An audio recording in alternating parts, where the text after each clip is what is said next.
It's time to chat and speak the truth. We will talk with DJs, producers, artists, and dance groups. Our Latino contributions to the scene is strong. With Stephanie Pablo and DJ QMM, you can't go wrong. Hey, House Nation, don't count us out. It took all of Chicago to evolve the sound. Bum, bum, bum, bum, bum, bum, bum, bum. We are Latinos in the house. We are Latinos in the house. We are Latinos in the house. Don't count us out.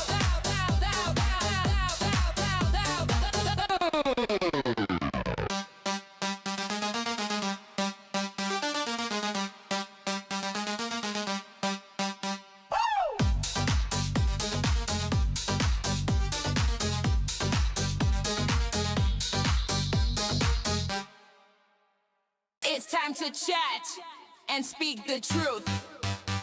We will talk with DJs, producers, artists, and dance groups. Our Latino contributions to the scene is strong. With Stephanie Pablo and DJ QMM, you can't go wrong. Hey, House Nation, don't count us out. It took all of Chicago to evolve the sound. Bum, bum, bum, bum, bum, bum, bum, bum. We are Latinos in the house. We are Latinos in the house. We are Latinos in the house. Don't count us out.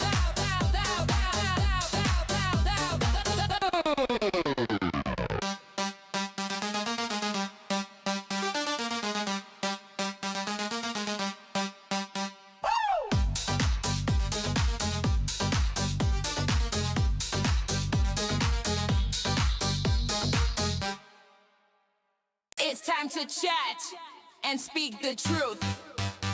We will talk with DJs, producers, artists, and dance groups. Our Latino contributions to the scene is strong. With Stephanie Pablo and DJ QMM, you can't go wrong. Hey, House Nation, don't count us out. It took all of Chicago to evolve the sound. Bum, bum, bum, bum, bum, bum, bum, bum. We are Latinos in the house.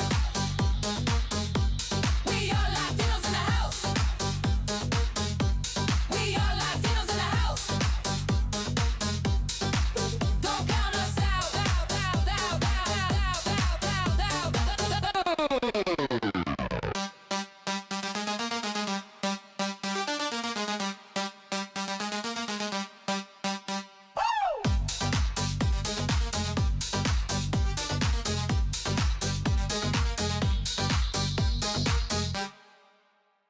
It's time to chat and speak the truth. We will talk with DJs, producers, artists, and dance groups. Our Latino contributions to the scene is strong. With Stephanie Pablo and DJ QMM, you can't go wrong. Hey, House Nation, don't count us out. It took all of Chicago to evolve the sound. Bum, bum, bum, bum, bum, bum, bum, bum. We are Latinos in the house. We are Latinos in the house. We are Latinos in the house. Don't count us out.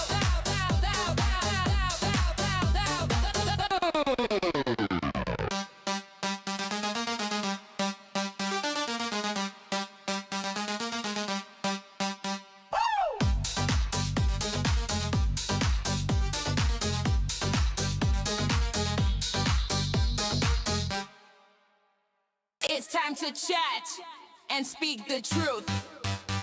We will talk with DJs, producers, artists, and dance groups. Our Latino contributions to the scene is strong. With Stephanie Pablo and DJ QMM, you can't go wrong. Hey, House Nation, don't count us out. It took all of Chicago to evolve the sound. Bum, bum, bum, bum, bum, bum, bum, bum. We are Latinos in the house. We are Latinos in the house.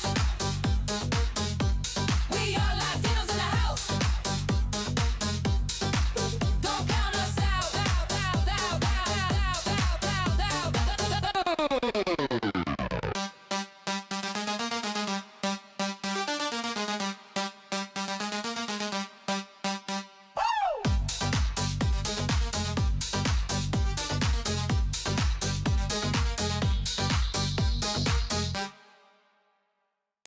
to chat and speak the truth.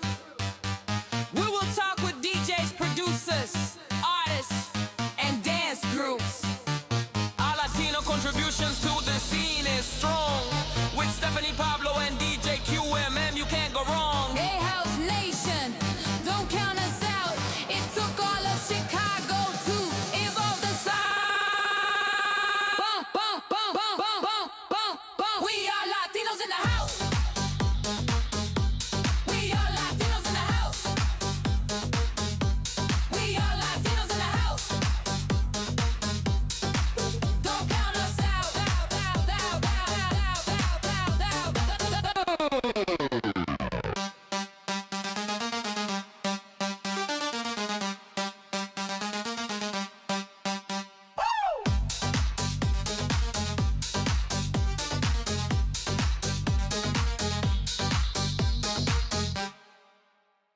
It's time to chat and speak the truth. We will talk with DJs, producers, artists, and dance groups. Our Latino contributions to the scene is strong. With Stephanie Pablo and DJ QMM, you can't go wrong. Hey, House Nation, don't count us out. It took all of Chicago to evolve the sound. Bum, bum, bum, bum, bum, bum, bum, bum. We are Latinos in the house. We are Latinos in the house. We are Latinos in the house. Don't count us out.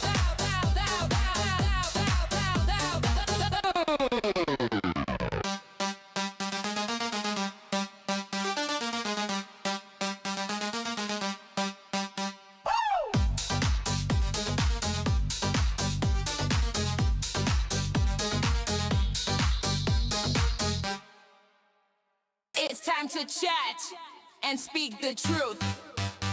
We will talk with DJs, producers, artists, and dance groups. Our Latino contributions to the scene is strong. With Stephanie Pablo and DJ QMM, you can't go wrong. Hey, House Nation, don't count us out.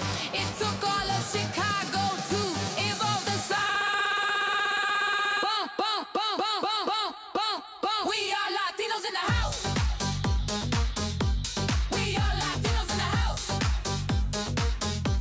We are Latinos in the house. Don't count us out.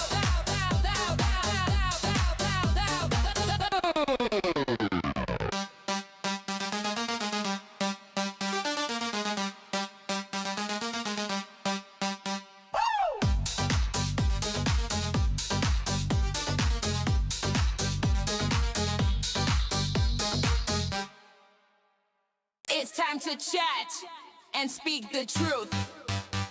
We will talk with DJs, producers, artists, and dance groups. Our Latino contributions to the scene is strong. With Stephanie Pablo and DJ QMM, you can't go wrong. Hey, House Nation, don't count us out. It took all of Chicago to evolve the sound. Bum, bum, bum, bum, bum, bum, bum, bum. We are Latinos in the house. We are Latinos in the house. We are Latinos in the house. Don't count us out.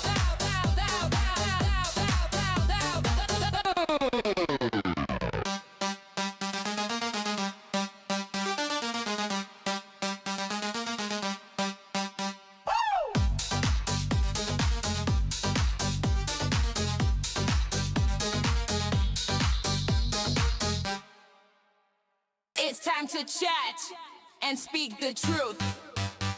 We will talk with DJs, producers, artists, and dance groups.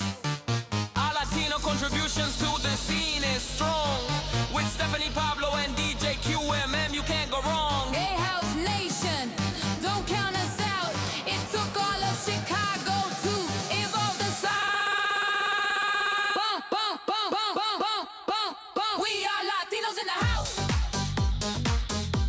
We are Latinos in the house. We are Latinos in the house. Don't count us out.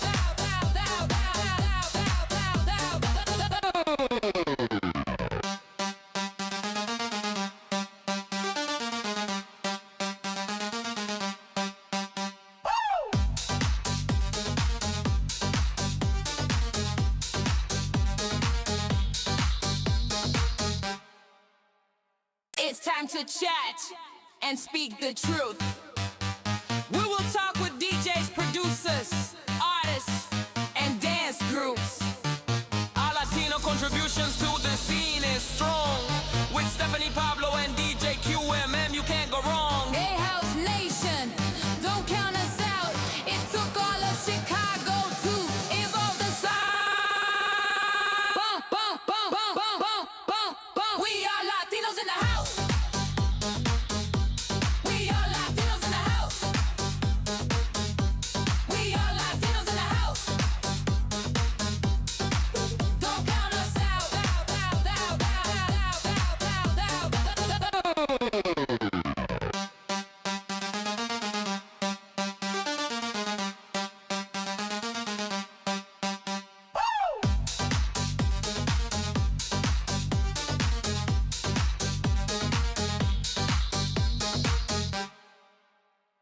It's time to chat and speak the truth.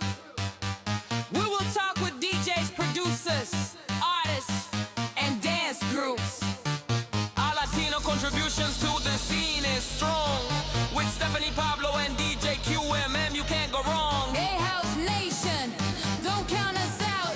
It took all of Chicago to evolve the sound. Bum, bum, bum, bum, bum, bum, bum, bum. We are Latinos in the house. We are Latinos in the house. We are Latinos in the house. Don't count us out.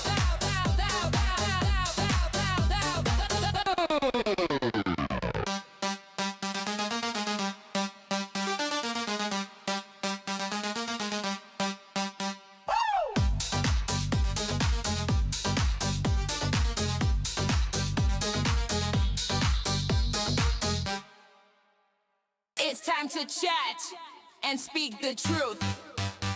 We will talk with DJs, producers, artists, and dance groups. Our Latino contributions to the scene is strong. With Stephanie Pablo and DJ QMM, you can't go wrong. Hey, House Nation, don't count us out. It took all of Chicago to evolve the sound. Bum, bum, bum, bum, bum, bum, bum, bum. We are Latinos in the house. We are Latinos in the house. We are Latinos in the house. Don't count us out.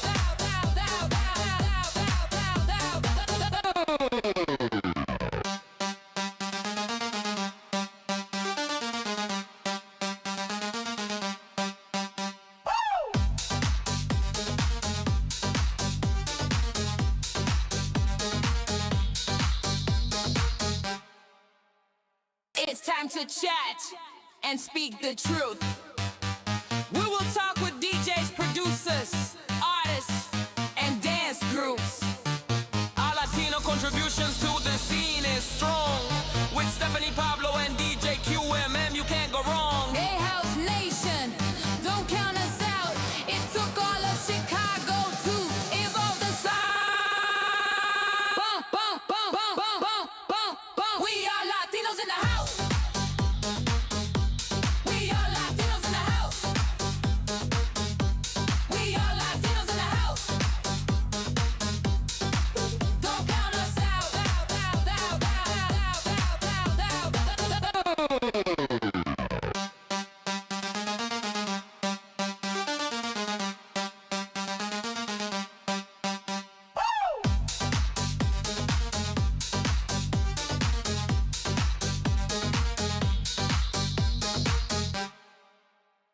It's time to chat and speak the truth. We will talk with DJs, producers, artists, and dance groups. Our Latino contributions to the scene is strong. With Stephanie Pablo and DJ QMM, you can't go wrong. Hey, House Nation, don't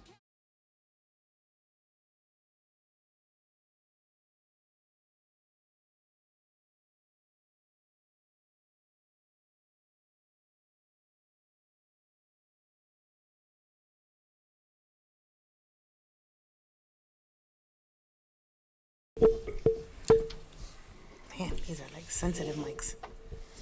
Oh, my Benji Bear.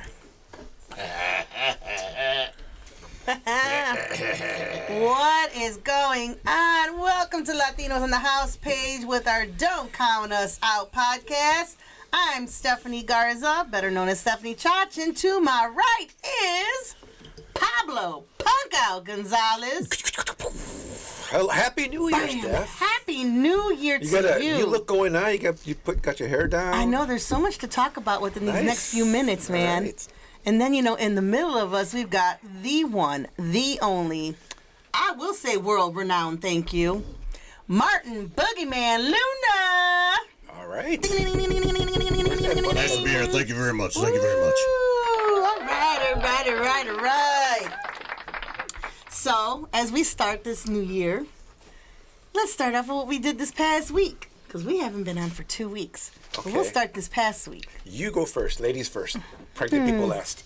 Did you say pregnant people last? Are you pregnant? I used to say that in 6th grade. Well, first off, I want to give my condolences out to Hector Ortiz's family. He passed away a few days ago, so he was the choreographer and leader of the Euro dancers on the South Side. He was, I know a lot of people were praying for him and hoping to, have a better outcome, but unfortunately he did pass on.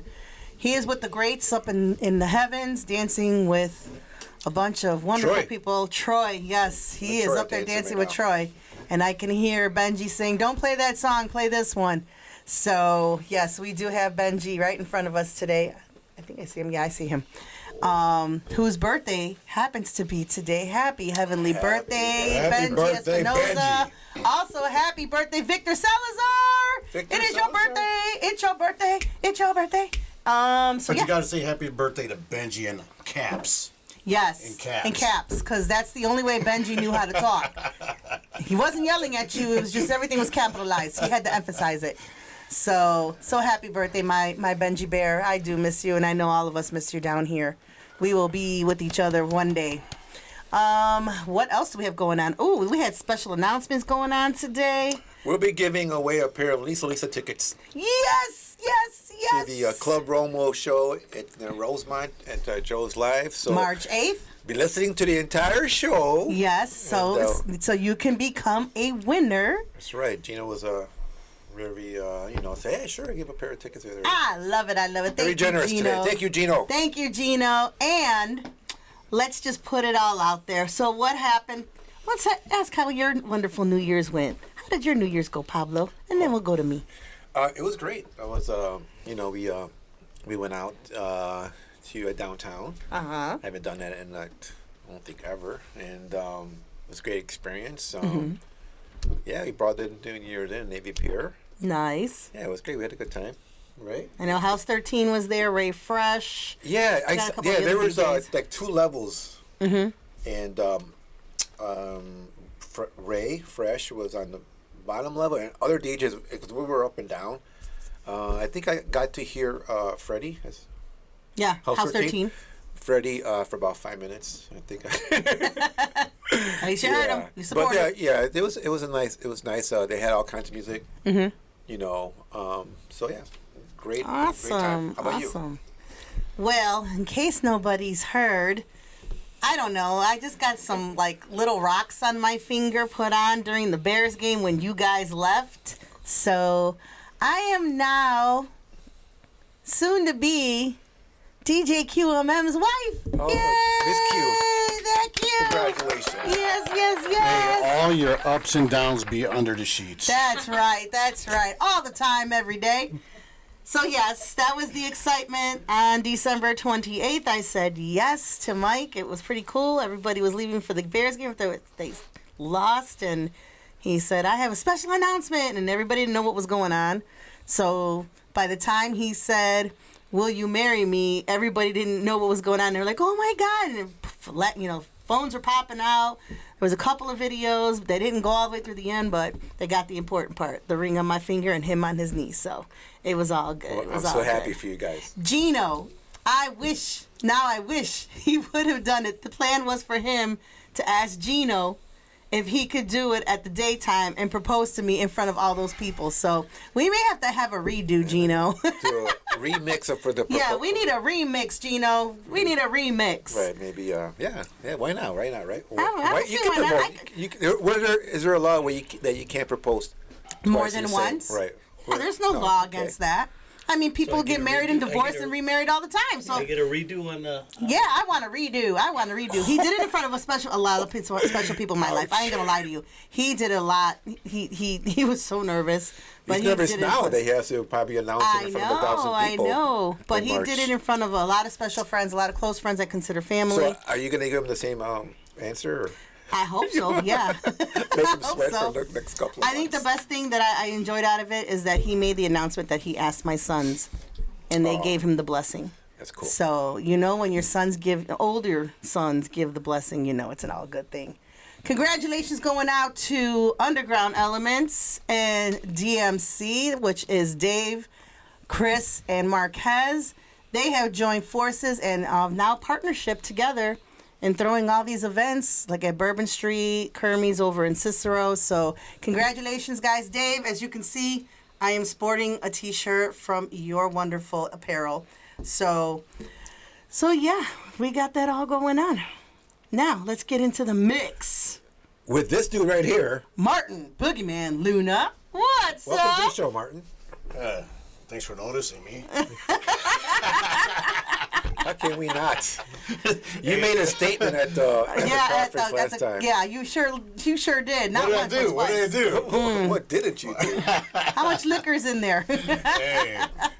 Shh. That was private. But Well, thank you for being here today. I really do appreciate it. It's a great way to start off our new year. So you had a lot to say at the conference. You have the largest history that I feel is known. A lot of and not known. correctives. And Yes. not known. And not known, yes. And I know you have a lot to say today, a lot of things to put out there, but also a lot of history for yourself. Because I think when they think of Martin Man Boogieman or Martin Luna, they don't think of a lot of things other than he's a DJ. But they don't know the credits that you've done. And I definitely want to hear the Madonna story. Before you go into Madonna, how did you get the name Boogieman? Were you into Michael Myers or something? very good Yeah, close. observation. Okay, close. So here's what happens. I mean, it's really cool that you brought that up. How you brought it up. So what happens is that back in '82 when I started, one of my good friends, I got bought into it with my old partners and still my brothers, Rudy Herrera, Marty Gomez, and Joey Jammin Diaz.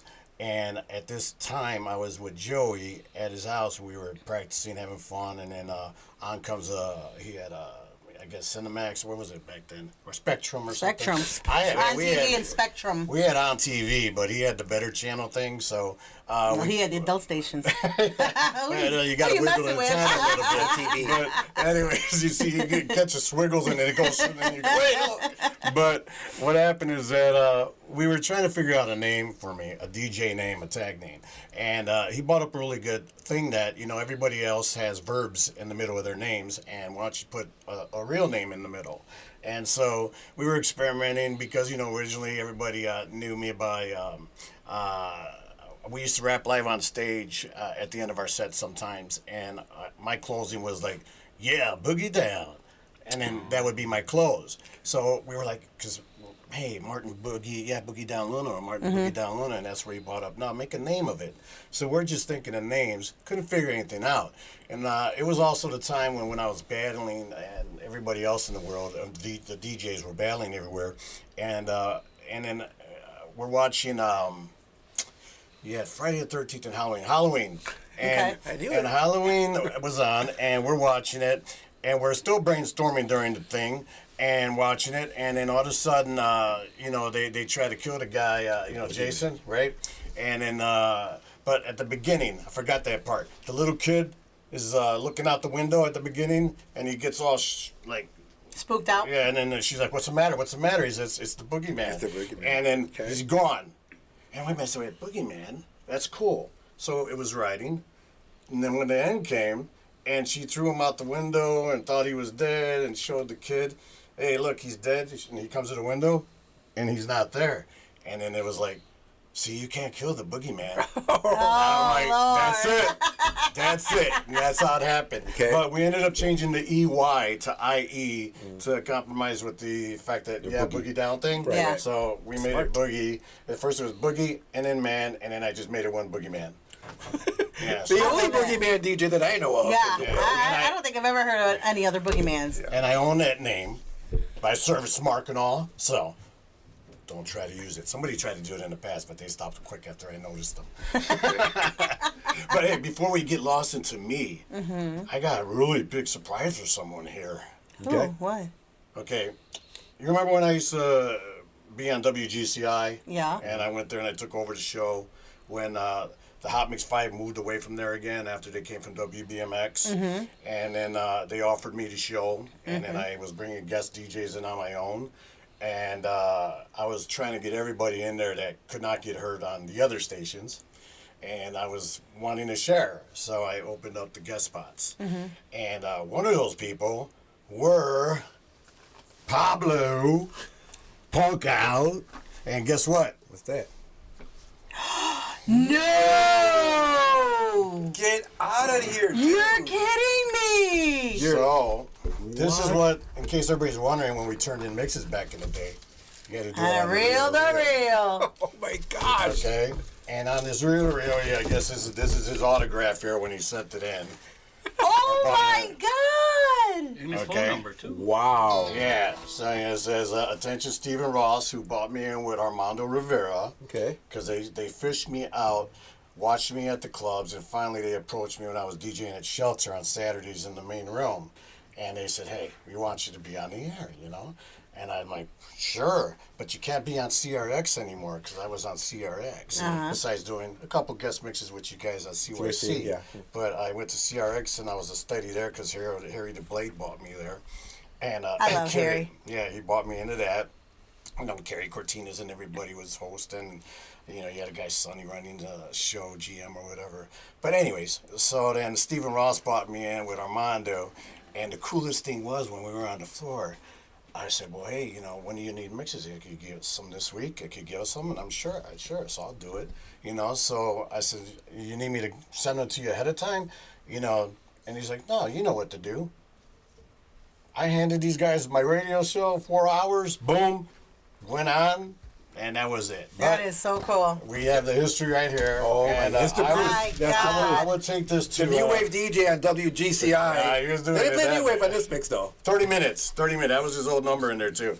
But Wow, yeah, thank so- you, man. This is great. Thank And you. you can take Now that. you gotta get it real to real. Gosh, now I gotta No, buy no. one. Take it to Sal Amato. Okay. Oh, okay. Oh, that's right, that's WBMX right. Sal's got a transferring company. They transfer everything to digital. I mean, reel to reels, tapes, 8mm, stag films, whatever you want. Wow, Oh thank my you. I'm God. like, so I'm really like really excited. Yeah, but be careful because again, for you guys that come across old reels, sometimes they have to bake them a little bit, you know, Yeah. warm them up so they don't. So I'll rip. be the guy that. But there you go, man. Wow. So you're still in the mix with Boogieman. That's dude. right. Oh my God! How do you I am like feel? so shocked. I'm like, wow, this is like. That is a gift. I lost all my reels on BMX and all that. I don't have this. I don't have them anymore. That They is kept a them. gift, man. Oh wow, this is great. Thank you. First person I did that to was Bobby D. When we were doing the flashback parties at Polecats last year, and we did like one night a month. Me and them were there hanging out, and we had such a good time drinking. I said, I'm gonna get him next week, and I came back the next month, because it was once a month, and we did that. And then I handed him, and he was like, whoa, because at that time Bobby was getting turned on by B96, and he bought me a couple reels. He said, hey, I got these reels, man. Stephen Ross told me to talk to you. So I said, cool, we're good, man. I know you got these other crazy reels. Hell yeah. And then he says, yeah, they don't want to let me on the station or whatever. And they were supposed to. I got it all ready and everything else. And then they told me no. And then later on, he ends up going on B96, and I teased him that night. I said, you're lucky I'm giving these to you, Bobby, because when you, when you did your B96 Master Mixes CD they did with all the guys, Yeah. he put a little call him on him, and he thanked Julian. Julian, you're my big bro, love you. But he put it on. That thanks Julian for putting me on the radio. Like, dude, I put you on the radio. Oh my You God. know, as in they were like noticed you through me on GCI, and at that time we did go #1 on GCI for a music radio station, first music radio station ever before B96 and everybody. We beat the market out, and I was part of that. Me, Irene Mojica, Armando, and of course you had the Tom Joyner, and you had. All the guys on there, and it was a great time. So there you go, a little history for you. All right, see you later. No. You ain't going nowhere. You ain't going nowhere. There's a lot to talk about. Now I know I was rather shocked. Well, yeah, because I really don't go on TikTok and listen to a lot of DJs, but he happened to be on TikTok last night, and Lee Michaels was on there. Oh. Yeah. And I was like, oh my God, you are legendary. Like, do you know that you're legendary? He might be listening. He said he's going to listen. I hope so. If not, I I'm sure hope he'll so. catch a rebroadcast. But That's Lee right, that's Michaels, right. the big brother of radio. In case you don't know him, everybody, he's shame on TikTok, you. got a page. You got to find him because he's the guy who put together WBMX, the Saturday Night Live Dance Party, and he brought it all together. And his voice was the original drop on there too, and still is. I use his drops he did for me back. So, hey, much love to you, Lee. You did a big service to Chicagoland and the world because the world heard us through WBMX. He was also, I believe, behind the Master Mix 6 as well with Carlos, Tony Cano, I forgot, Fast Eddie was with them at the time as well. So yeah, I know he's legendary. If y'all don't know that name, shame on you. So now we've talked a little briefly about GCI. We've talked a little bit about BMX and everything that you started there. Where did you get this interest that, hey, I want to be a DJ? And when would this start? At what age and what year? It happened accidentally though. So back in '82, I was back and forth from Texas. My dad was a truck driver, and we go back and forth when he asked me and my mom to go there because we stood in Chicago and then stood there because my mom had a hair cutting business. She's cut hair all her life, cut my hair all her life. And so sometimes you get in that mood. He wanted to have a family, so we went to He Texas. got in that mood. And great dad. He passed away a couple years ago. I bust his chops about it when he was alive, so it's okay. And but what happens is that one year I came back. I was 15 years old, 1982, and I got invited to a party with a friend. We went there to the hall. It was at the Patriotic Hall in South Chicago. We're hanging out. Next thing you know, he's not there. And I'm asking all our mutual friends where he's at. And they're like, he went to another party in Slag Valley, which is down the lane. And I'm like, man, I don't really want to go catch a bus and go over there right now. I said, what the hell, man, let me go. Because, I just wanted to see what was going on, too, in the neighborhood. I hadn't been back for a while. So I go out, and here's the image. I just got back from Texas. I was in the lowrider movement, bajitos and all that. So, because out there you had rednecks, kickers, and bajitos, lowriders. So I didn't have one. I didn't own one at the time, but I sure dressed it. I had the polyester pants. I had a zoot shoe chain with a little watch, pocket watch. I had suspenders. I had the white shirt. I had the tie. You got pictures? Looking like Stacey Benjamin Adams, Bratt. there might be Stacey Adams. I had my two-tone wingtips that I borrowed from my dad.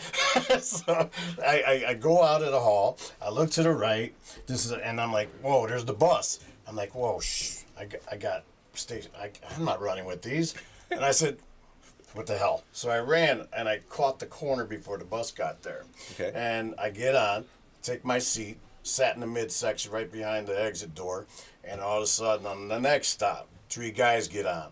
They get on, they eyeball me, and I could understand because I was dressed different, So they're like, one of the guys came to me and said, hey, I think it was Michael, actually, rest in peace, Michael Garcia, but he's like, hey, where you from? And I told him I'm from Texas, my family's from here, but I'm going to this party, look for my buddy. After a few jabs and all that in between talking, I threw that in. I was going to that party, And then he says, hey, we're going there. And the guys that were with him were, like Rudy and Marty. And he was like, we're DJs. We'll get you in for free. Oh, look out. And I says, oh, okay, that's cool. So now we go into the party. It's in Slack Valley. Get off, we go. It's in the backyard, outside party, keggers and everything. And then my buddy Rudy, he had a really bad confrontation with some guy in the past. And they were saying, hey, watch out for that guy if he comes around because, something's going to happen. And so now at the later time, one of my uncles said, hey, I'm going to the house. I'm going to drop you off on the way home. You can't say no to him. I said, okay. So I told everybody, I was looking for everybody. I just found Rudy. And I said, hey, I got to go. I said, hey, man, you see the other guys? And I'm like, no. He's like, well, this dude's still walking around. I said, you know what? I got to go, but here, and I always carry a knife. And I gave him a knife. I said, hey, just in case. There you go. Oh. And he says, hey, here's my card. Take my card, and you come pick it up when we practice DJing in South Chicago, on 8 Night the Burley. I said, okay, cool. So I did call for that next week, and then he invited me over there, and that's the next is history. I ended up starting, as a light man, and then they had bands too, which was a great band, Heaven Bound and Outer Jive, and LPM Productions was next door. There was bands all over, and I was working lights for them, and that's actually another prelude onto how I became, what you would say, a really good DJ or great, because it was because of bands. So I worked around bands, and because when you work with bands, every instrument player tells you how to work a light for them. They like a little bit of emphasis, to emphasize that they're on and they're playing and charge them, charge it up. So I would listen to music and change-ups, overtures. So that's and what got I you. learned, and then the next thing you know, the guys, when, they have beers and partying, they get lazy on the table. Hey, Corey, you want to mess around?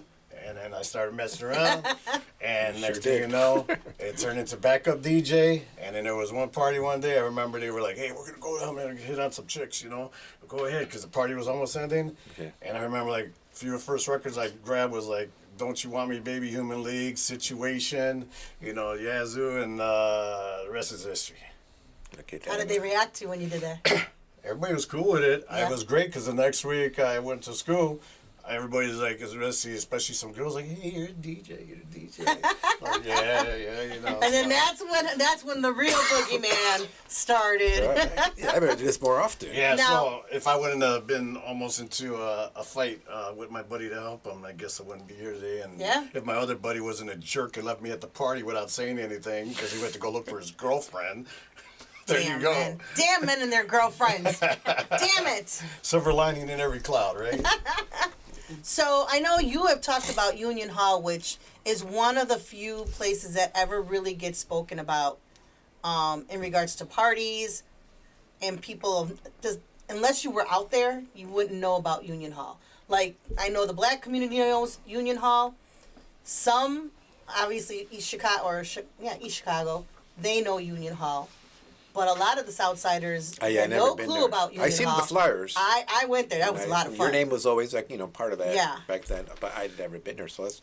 Yeah. I had you over there. I got you on flyers, man. I remember that. Yeah. Union Hall. I would remember that.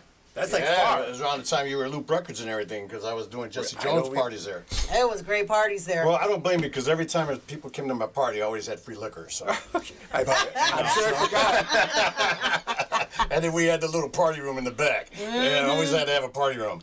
But take us to Union Hall. Allegedly.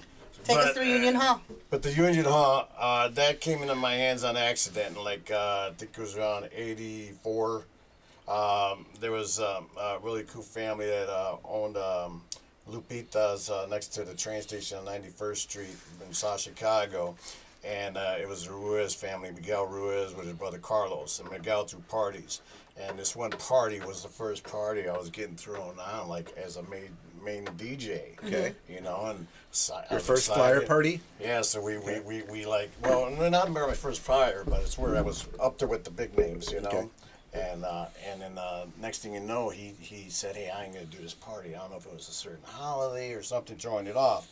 And I was like, oh, man, that's not cool, So I talked to him on the side, and I'm like, hey, what was it? What did you pay for the hall? What did it cost at that time? Believe it or not, back then, the hall costed, I think, like $500. $600, yeah. And then And then it was like $250 for the flyers he made at Prano.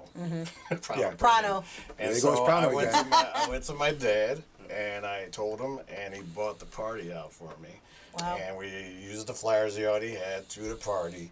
Ended up making like over $4,000 after paying everybody. Yeah, throwing parties over at Union Yeah. Hall were very, But the very lucrative. But the cool thing that helped that money situation and made it more fun, and it's many years past, so I can say it, we were able to sell liquor. Yeah. And nobody was getting carded. Right. And I had security. I had a great security guy. I know he followed the Did you laws. use- I was He gonna needs say, to, did but you use Apollo? Yeah, Chief Glenn. Yeah. Chief Glenn. Yeah, and Blue Dragon. He was a master, at the martial arts, and very strong, very bright gentleman.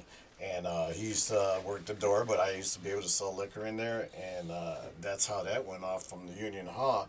Yeah. And then I got the attention of Tony Batoy, and he asked me how to get him in the hall, so I made sure I was the middleman for the moment, Okay, right. and I got him in, and then other promoters came in there. Hudson Beaudry came in there. with Yeah, because Beaudry that's when Productions. we did Yeah. judo. Judo. Peter There you John go. Productions. Yeah, That's who I was always with. Yeah. And we brought in Chrissy Henderson for used by a DJ. Yeah. That's where she actually performed the song for the first time, was at Union Hall.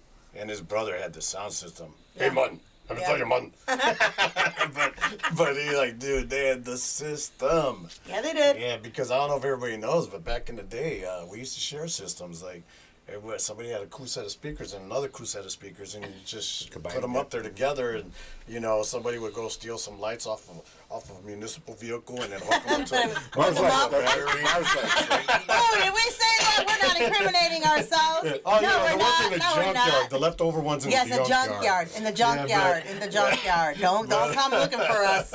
We said the junkyard. Yeah, I mean Nate. Well, they owned the record store on 35th and Halstead, along with the clothing store. They were both together. So that's how I actually used to work with some of them over at McDonald's on 43rd.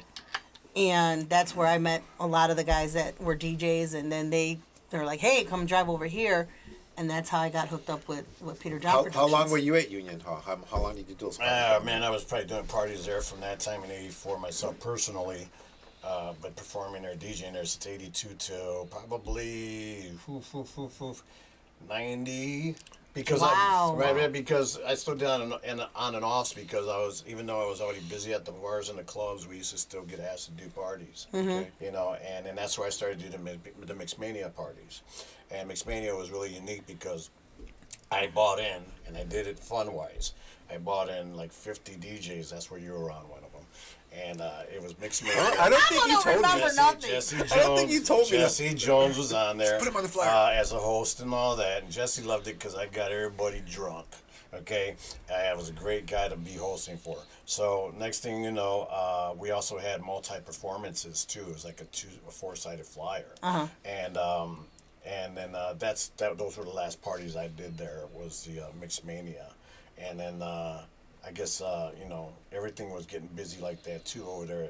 With you guys, Rainbow was Rainbow, okay? But, you had your Centrum, Western Ballroom, you had your St. Agnes, you had your daytime parties Right. Yeah. at the Each Armitage. community had their own Yeah. vibe. Yeah, Right. yeah. But definitely Union Hall is like one of those places that you just remember if you're an old schooler that, for those. Well, that's why I brought up, because I saw him post. I'm like, what the hell does he Yeah. know about Union Hall? I was like, because there wasn't very many people who threw parties Yeah. that were from the South Side throwing parties over at Union Hall. You had to know that area, because it was a mixed area, and plus it was right at the edge of. Good size hall too. Yeah.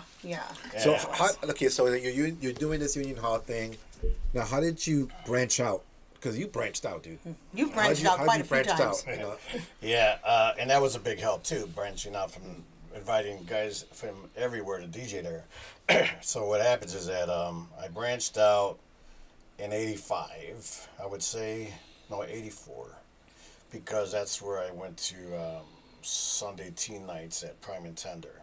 And next thing you know, I became a regular visitor because I wanted to get on those tables. Right. And the next thing you know, Thursday I nights. got very familiar with everybody there also, especially because of Benji introducing me to Tony Slam and Sinini. I remember that name. Which was he also did some Hot Mix 5 records. Right. And then Tony and I became really good friends, and Mario Reyes was part of that circle too because he was DJing there, and Mickey Oliver was a regular celebrity guest DJ, and then so Benji pumped me up, got me to guest in there, and they liked what I did, and then they liked it more and more, and the next thing you know, Tony couldn't make it on a Thursday night, and they said, "Hey, you want to do? Quarter drink Thursday night? Yeah, quarter drinks. Ooh, those were the days. 1 quarter. So, which is worth $200,000 today. But anyway, so I ended up getting that spot. Tony got busy in life, and then ended up getting to meet a lot more people through that on the national Chicago, Illinois level. You know, so. That was a big help because it was hard to be ignored. Yeah. Oh yeah, that was the spot on Thursday for sure. A lot of Northsiders will drive down for quarter nights. It was and hot lane contest. There was everybody over there. Yeah. But I'll tell you, Union Hall helped a lot though because I would bring all you guys there, even suggestively to Jesse Jones. You know, you would pop names at me. Hey, you should bring. And there you go on that. But the prop of it was Prime and Tender, and then that's where I got discovered from the Flamingo crew, Club Flamingo, and then when I had those two on lock, next thing you know, and that Flamingo's a different part of town. That's downtown, north, Grand Hostel or something like that. Hubbard. Yeah, that was Now, were you old enough to play there, or they just got you in? No, I was actually DJing even when I took over the Thursdays for a minute with Nick and Jerry running it back then. Oh and my their dad, God, George. yeah. They told me you can't drink, you could only work, you can't drink alcohol. Yeah, okay. Yeah, okay. So, anyways, If you knew Martin, you already knew by like before 11 o'clock. He was toasted. Well, I had a thing there where 10 shot glasses had to be spread before like midnight, the mid of the night, and then by the end I had to make a full pyramid so everybody knew that. They used to come by and look like, oh, it ain't full yet, and they used to bring me shots, you know. So that's how it worked out. I remember. You know, and so on the other side of it, when you're talking to clubs, you know, I got discovered more from with those venues, but what happened is that a really big takeoff is when Barry and Michael Blatter and Sam and Jerry Kleiner found me from Shelter. They came in and offered me a position at Shelter, and then they walked me in when it was like bare knuckle in there and showed me what their vision was, and they wanted me to do Fridays and Saturdays, and I'm like, I can't do that, you know. I says, so fortunately for me, in decision making, Flamingo had Saturday night band and DJ. So I took the Saturday. Oh, okay. And that's Now, you working at Flamingo, you've seen that place, and you've been in that place when it's turned around twice. You did it when it was the Flamingo. Yep. Stardust, Fifth Floor. Yeah. So you've seen that club turn around a good 4 times, technically 5. I think it was a Gold Club between there or something like that called Gold Club. Or it was a gay club. It was a gay club. Yeah. And that was between it. Yeah. Yep. There was a small ramp. Because I remember there was a couple and of then downstairs, they had a really good thing called One Way for a while. And that was in the Cosmopolitan Room. Oh, fancy. And Yes. they did a really good promotion. I remember everybody thought they were getting tickets all over Chicago, and they grabbed the ticket, and it was actually a flyer. They were putting it on windows everywhere. I got to give them props on that one. That was a good way to promote. Well, I want to recognize some people who are on here listening for you today. Elva Rodriguez, we see Osita Mexicana on here. Thank you for joining us. Dan Martinez is on here. Mike Lewis Russell's on here. Jay Who. DJ A2 Entertainment is also on here. Sue Vargas, our favorite. She's always on here supporting DJs. She's also on here. Happy New Year, everybody. And if I missed you, I'm trying to read it on the side because Mike seems to think that I have very good eyesight. So... In any case, in case you don't know who is here next to us today, I'm going to say it again, the world-renowned Mr. Martin Boogieman Luna. Now, I also want to, we're tapping into clubs like crazy because you were everywhere, man. Yeah. Eric's North, Red No 5, Stardust, Flamingo Club. I know a lot of us were like... Downtown? You did the Yeah, it was circuit as downtown well, right? Shelter. Right. Downtown circuit, yeah. Yeah. Yeah, it was, and it was hard earned. I had sacrifices. Mm-hmm. Maybe I'd have, What were your but- sacrifices? I mean, Well, when you think, now that we're grown now. Well, you think that when you're grown, there's the trades. It's just like sometimes. Great example. My daughter Alexandra. She's 24. When she was around 15, she was kind enough to be concerned about my turn in events and DJing career, and she says, "Hey, do you ever wonder maybe if you were to, if I wasn't kind of ever born that you Right. would be more popular or something." That's deep. And I'm like, she almost made me cry. No. I says, you know what? You probably saved my life. I says, I mean that. I'm a very responsible person, but you made me start rethinking on my lifestyle. And I had party days. I was never down and out. Yeah. I always had a job and all that good stuff. But I always that's where I have a trade-offs.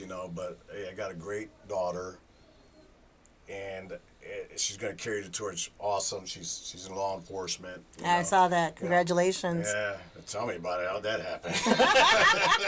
What's going on, TK? So I wiped my records out. DJs on there. Got them sealed and everything. Oh, I'm joking. But anyways, so Protect her daddy.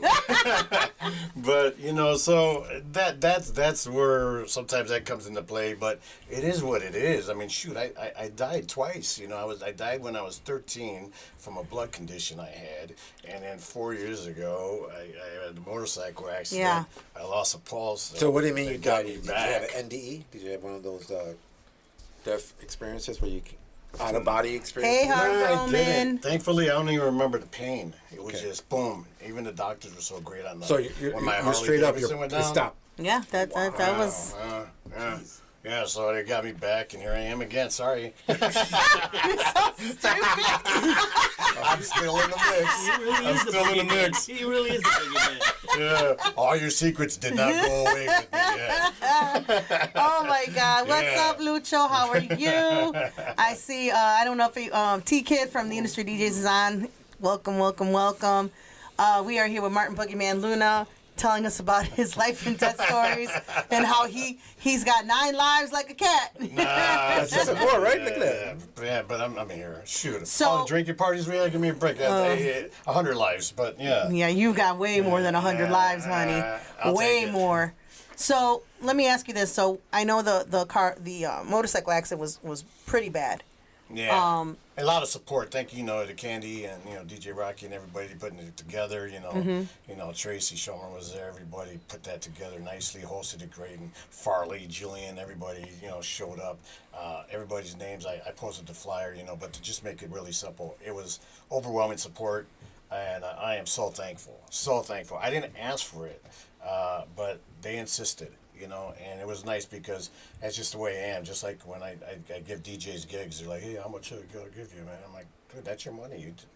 You make the determination. Yeah, I never wanted to take anything, and so it was really hard for me to think. I was thinking I was taking something, but they were like, "No, it's just like a return." I said, "Well, I did buy a lot of drinks for people in the past. I gave a lot of party favors and stuff. Yeah, it is." Yeah, there were a lot of party favors. We won't discuss those party favors. Yeah. This is a family show. Top shelf liquor. Top shelf liquor. Yes, top shelf liquor, along with making pyramids. But yeah, so that the life thing, that's where it is. It's where it's at. I'm happy. When you look at your lifespan to now, on everything that you did, and I just am curious. Did you have like a mirror, like, oh my God, my life is flashing in front of my eyes. I still got more to do, kind of deal. When you realize your life and death situations, like looking at it in a whole, like, I'm not done yet with life. I still have to do X, Y, and Z, and there's still more to do after that. Well, at 13, I didn't do that. I was too young. Mm-hmm. I just got on with life. Mm-hmm. Kicked out the best I could. But in recent, I had to reorganize, finances, stuff like that, who gets what, make sure that the bank don't take over certain things I own and things like that. And then, my dad was still around, and everything. So I was like reevaluating, how to spend more time, with everybody I can. I never ignored everybody. I just was always so damn busy, in a working way. It's just like, I think we talked about it maybe during the holidays. I said, if people would call me from my family or friends, like, hey, what'd you do Christmas? What'd you do Thanksgiving? I was at home. You're at home. What'd you do? Who'd you have over? I'm like, no, I just watched TV, watched some football, and ordered some Uber, DoorDash. Wait a minute, what? And I'm like, yeah. How would have invited you? I said, well, I did tell you last year and the year before, I kind of got more free time now because I'm semi-retired, everybody. I'm not one of those guys that are going to say I'm retired and then come back. I'm semi-retired. So, and that's partly because of my daughter helping me understand there was more to life. Because when I started cutting down my DJ nights back then, it was because of her. I wanted to make sure I was there for her as best as I could be, before she got into college a couple of years before that. So she was like a junior in high school. And then during her first years of college, I really wanted to be there to help in any way I can, And then I got used to this free time. And seeing family and like being able to say, hey, I'll be there for the Saturday party at the house, and there you go. So I got a new addiction. You learn to appreciate life and to spend it with the people that you need to spend DJing, it with. that just takes a lot of. Yeah, that's why I don't. You miss a lot of party, a lot of family events. It does, It's. Yeah, you miss other people DJing, like I get invited so many before when I was busy.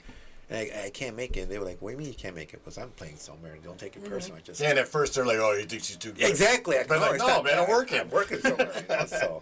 Yeah. I took it personal all the time. All the time. Yeah, I mean, and then that's where maybe questions come up for like some, really, really, marquee guys. Like, I mean, look at Bad Boy Bill, he's on the road a lot, And, Yeah. Sometimes I just wonder, for him as a friend, I'm not getting personal here, but I just, I wonder. I have the right to. I'm like, I hope he's finding things because I'm finding these new things. It's like, in everybody's case, it's like, how much money can you take with you? You know what I mean? Well, you Stuff can't like take that. none of it. Let's put it that way. You can't take none of it. But yeah, so it's like spread it out nicely and live comfortably and get your family and friends in front of you more. And so that's where I am today. That's why I just part-time DJ. You know what I mean? So it's like.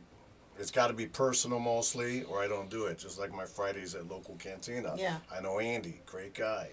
He asked me to help him when they first opened with a Friday thing. I said, yeah, but I'm not going to probably do it for long. I says, and I'm going to tell you right now, if I feel like I'm working, I'm done. Yeah, I hear you. And, by the way, Andy, I hope you feel better because I know he's sick. Oh, he's he under is? the weather. Oh, really? Yeah, Oh, okay. yeah, Andy's under the weather. So I'm hoping you're feeling better, Mr. That's my favorite bar in the Southside. It's my nice. place, It's my a really place. nice bar. Yeah. He did really well with it. Great tacos, great tacos. I used to You owe me tacos, bro, and Angie. Yeah. If they I'm had a just dance saying. floor, it'd be like perfect. Yeah, I agree. He needed a dance floor on there, but I still like it. It's a great place to go to. So we're LA Jose style. Cisneros, thank you LA for style. joining us. Oh, Al's here? No, Jose Cisneros okay. is on here. Harv Roman is on here. Veronica Rico's on here. Harv. Thank everybody for being on here today. We are talking to the great Martin Boogieman Luna. He is legendary, and I don't care what you think about him. This man is world renowned. Now I'm looking at some papers in front of me, and they say ASCAP on them. She said the word ass. I didn't. You know you were looking forward to me saying that. So, Stephanie was nice enough to, massage my brain, on things we were going to talk about, things and such. And there's some important things I forget sometimes. It's kind of like we talk industry a lot, all of us. Mm-hmm. And like you said, a lot of people just don't know. They think I'm just a DJ, which is a great thing because I am a real professional DJ. Yes, he is. Okay, and I've earned that He's title. made a couple of records. Yeah. Just a couple. I still have my record collection, at least half of it, because, that's how it is. But I'm also, I'm a producer, writer, remixer. But in the eyes of ASCAP, I'm a composer-writer. Mm-hmm. And that's because since 87, when Benji brought me God rest into his soul. Quantum Distributors as a DJ that needed a side job, I ended up working for him in the same building with DJ International Records. And then I ended up getting familiar with the studios, being allowed all over the building. I got applicated to how everything works. Next thing you know, my old DJ partner, Joey Jampan Diaz, had a keyboard. was a Juno 10, I think it was. Anyways, but he had the keyboard. We had a 909, 727, and we were playing around in the basement with everything. We ended up coming up with a House Express, my first mixed masters record with him. And Lou Sperano on the keyboards, which went again into his own life career, which he was very talented to play hobby-wise a keyboard. So we used his talents for that. And Joey was always a great producer, remixer, and No, stop.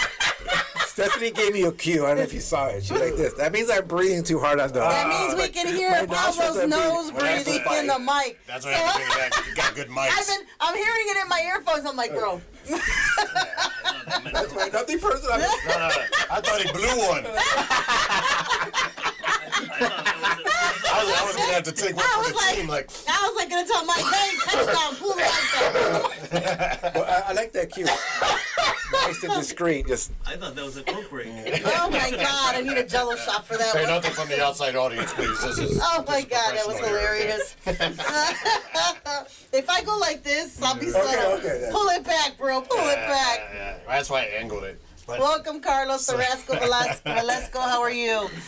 Oh my God. So bringing okay, it to you, when your question, what were we talking about? we were talking about how Ass that's caps. for ass caps. Caps. Ass caps. She said ass again. I said ass again. Ass cap. Yeah. So briefing back, we made the House Express record, and then because I was a new artist, we thought we'd double it up and give people a reason to buy the first 12-inch record I released, which was Pump It Up Homeboy on the backside. That was you? I did that on my own, and like people don't know too. That's my voice, like Pump It Up Homeboy. Does it? Yeah. I was gonna be like, So I did that, and then the House Express record we did, and that actually was big time helped with like Ralphie Rosario did a mix on it. Wow. So Ralphie did a mix, and like I believe Joe Smooth and Tyree Festetti, everybody we all always helped each other, but that did help on the Pump It Up Homeboy. Festetti did a mix on that too, and Tyree, but that was my first 12-inch release, and then after that, we moved forward. But so I guess to get deep into the question, I haven't really done this before. Because every time I get interviewed somewhere, everything gets crazy thrown off. So nope, I'm keeping it on point, like I So said. the nice thing is that I am from Chicago, born and raised, and part-time lived in Texas, but born and raised in Chicago. And I came from a neighborhood which was an original group called a CTA that was then Chicago. And they were doing hall parties in my neighborhood, so I come from like a legendary neighborhood, South Chicago. And so around all these music people, I evolved. I took all that band stuff from me, everything I learned, and I started producing, writing, encouraged by Benji. And it was very easy to do because Benji led me right. See, Benji was really, like, he was the big brother that was critical, Yes, but very but truthful. had your back. Okay, Rocky Jones was like the uncle that you could talk about anything to. He listened good, and he was easy to laugh at things. So he was that uncle. So with all that and everybody like Joe Smooth in the engineering corner, with all those people, you had so much talent, and you were able to express it in music. So from that first record, when Joey ended up getting into his career and left me to do production as mixed masters solo, I ended up doing my records, and I bought a list of them just because I always forget sometimes. First one was House Express, then you had Pump It Up Homeboy, you had It's About Time You Move Right Now. That was you? No, that was MC Action. Yeah, Peter Peter Ambries. Yeah, great talent. And then you had It's About Time, and then you had I had some alias names. I had Vitamin B, and that was like this. It was an EP, and then I had another alias which was Shredheads, and that was on Mutant Records that the label was trying to push, and that was Dance Rock, Fear the Beat. That was my voice on that one. And then I took Voodoo Child and messed around with it. Yeah, and then I came back in, and when I ended up going with that hip house movement, I did How Low Can You Touch Me, and that was with Fast Eddie, Tyree, and Sundance. the main part of it was Sundance. And Eddie, I told him I wanted him to do like the song was that one where like Roxanne, I'll be your man type of thing, going back and forth, Yeah. you know. Yeah, I wanted him to like coexist on it, like talk about each other, crap a little bit. And I was like, hello, can you touch me? And then Tyree was the closer, told them to come together. One more person was supposed to be on there, and it was Cool Rock, you know, because me and Cool Rock got along great. And that's around the time he got sick, and we didn't know what was happening, but he couldn't make the studio. Right. And rest in peace, Cool Rock. But I would have had all four.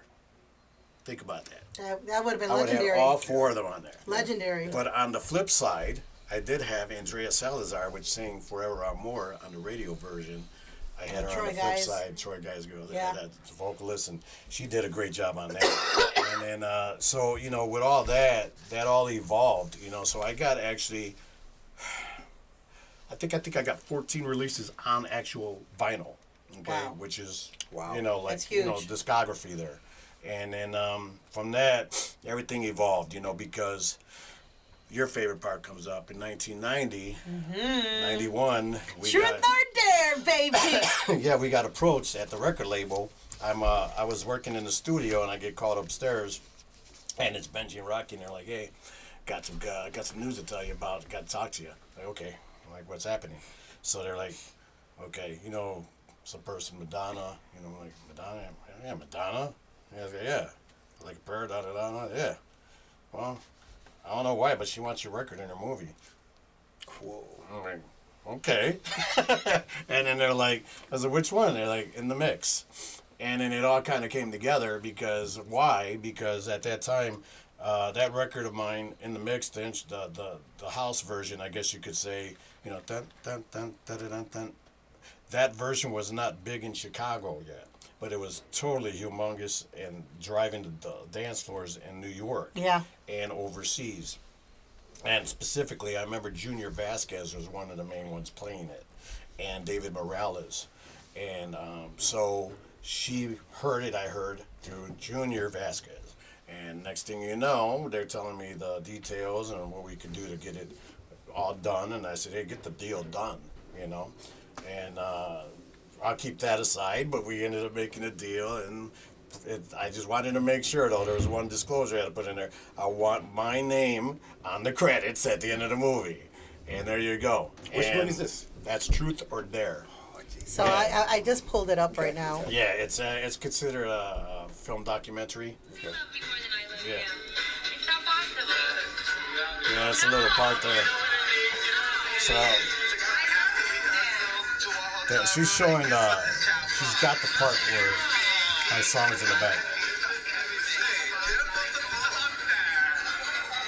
And I still get paid by her today. Well, because this clip has made quite a bit of noise. There you go. You know, they're not dated in the least. They haven't been anywhere. This was the opportunity of their lives. And I know that they've suffered a great deal in their lives, whether with their families or just being poor. The clip is on YouTube. YouTube.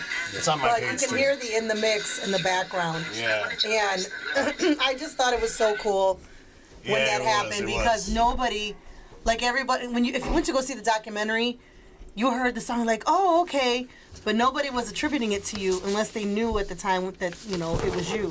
So I Yeah. just thought it was really cool when you saw that movie that you heard that in the background, like, hey, I know that song. That's a Chicago track, and yeah, that was awesome. And it really hit me when when my mom went to the theater. She came back with the Kodak pictures. She took a picture of it, the credits, and I'm like, whoa, because I hadn't gotten a chance to see it for a while. I was so busy. Yeah. But I finally went to go see it, and I remember when I sat in that chair and I'm looking at it and seeing it come down, I started crying. Aw. And you should. That's a lot, Like, man. I did it, you know, to that point, you know, and then, so from there it's evolved, you know, it's really crazy and cool. How did it evolve? Well, I always say this about artists in Chicago, so I'm going to veer off a little bit. I get really upset at Chicago artists that want to still talk about the 80s and their problems and what they were owed and how they got pushed over on all kinds of crap. And they go in front of panels and everything else and on the internet, and they still talk about the 80s and their problems. And some of them turned into DJs or went back to DJing. And then I get upset because I'm like, it's a waste of talent. I'm like, why are you guys still complaining after all these years and not making music?